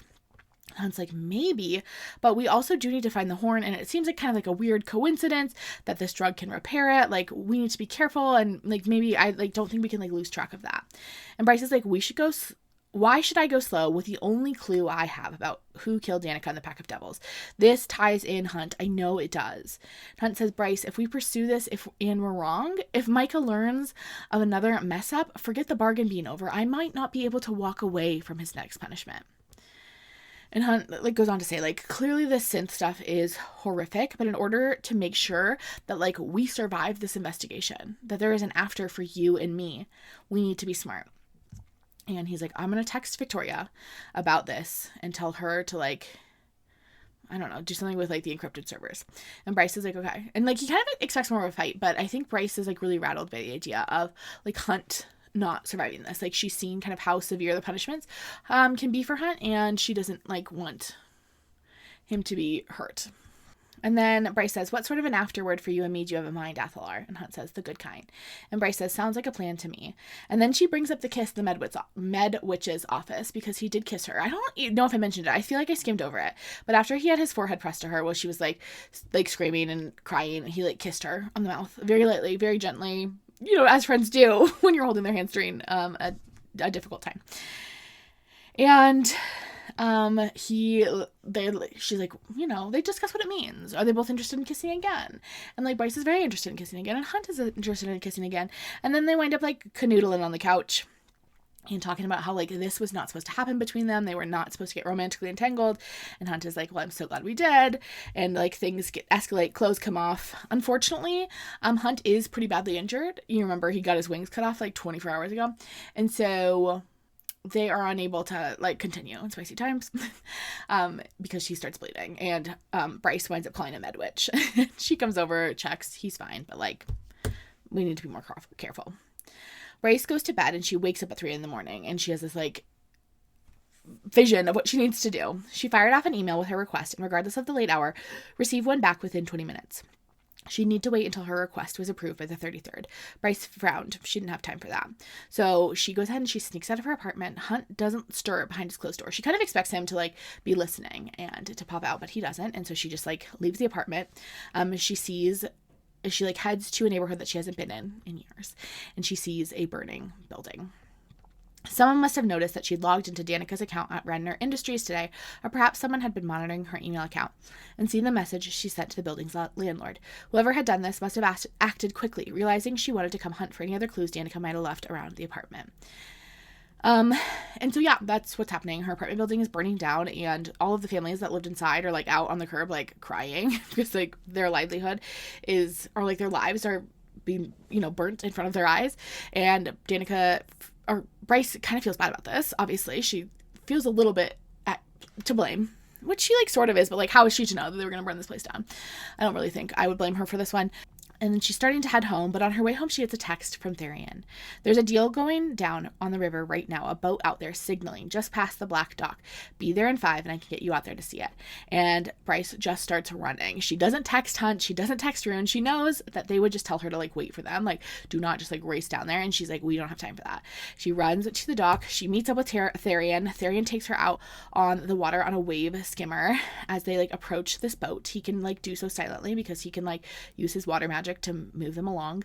There's 6 people on the boat in the distance. They get closer and they recognize the Viper Queen, and it looks like she's selling synth. And Bryce is like annoyed because the Viper Queen had like explicitly said that like she had no interest. I guess the Viper Queen, through the cat girl, had said that she had like no interest in selling synth, and yet here she is selling synth out on a boat.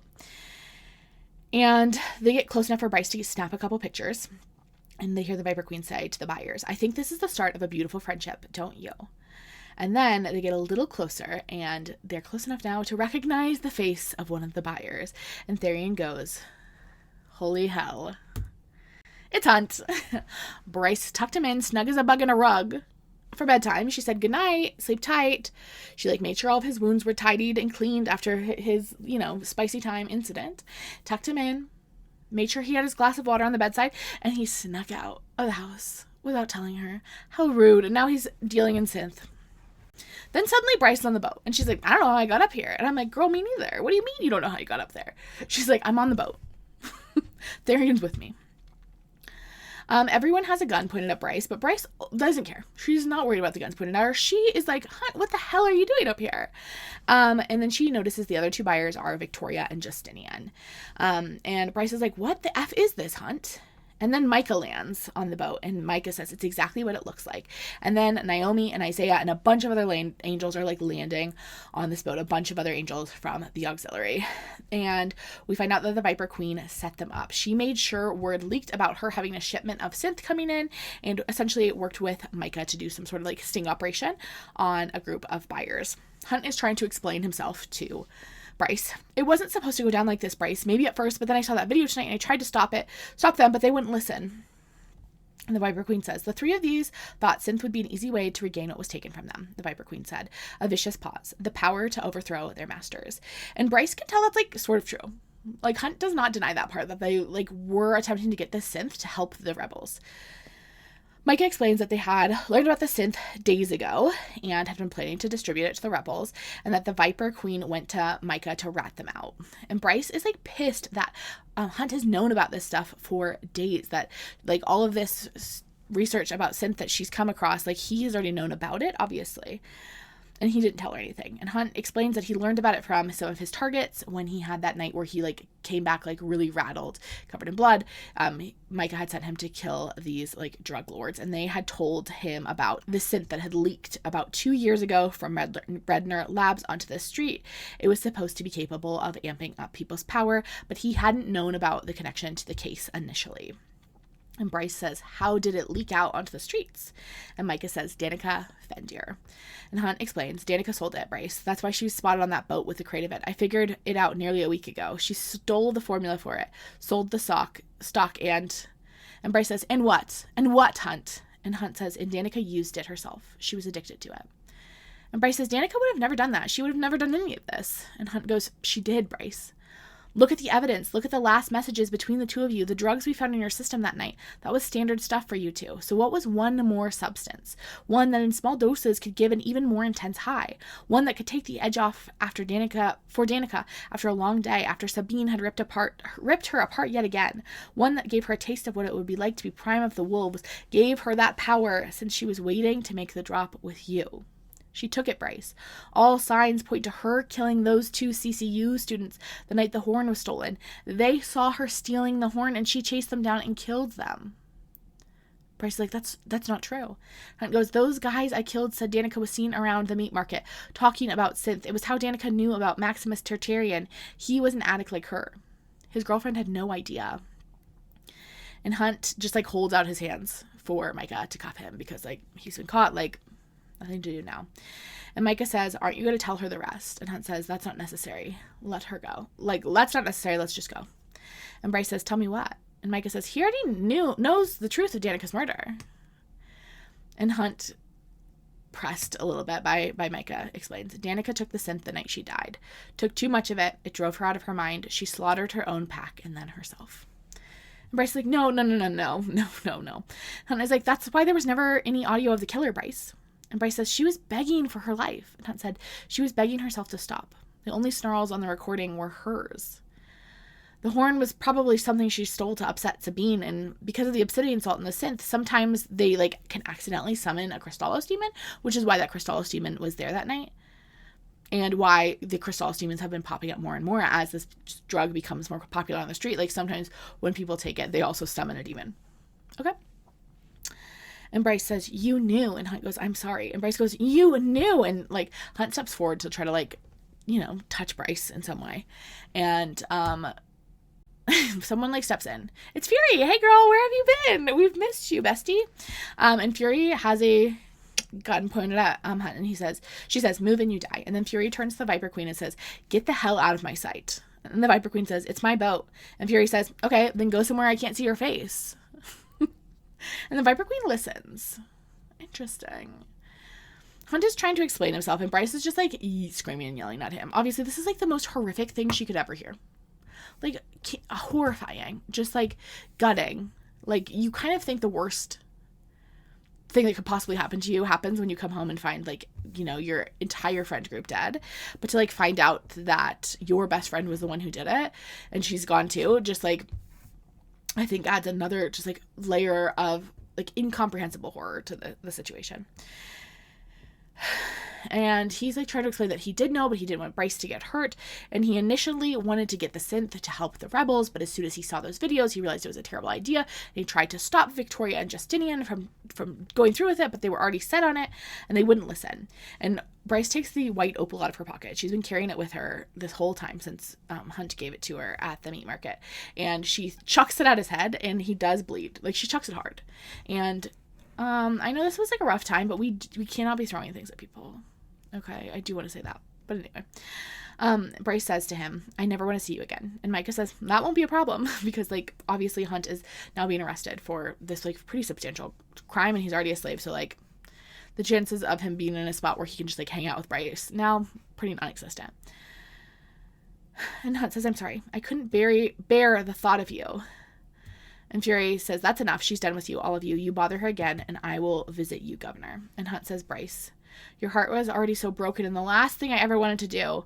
But Bryce isn't listening anymore. Therian is getting her back on the wave skimmer and getting her out of there.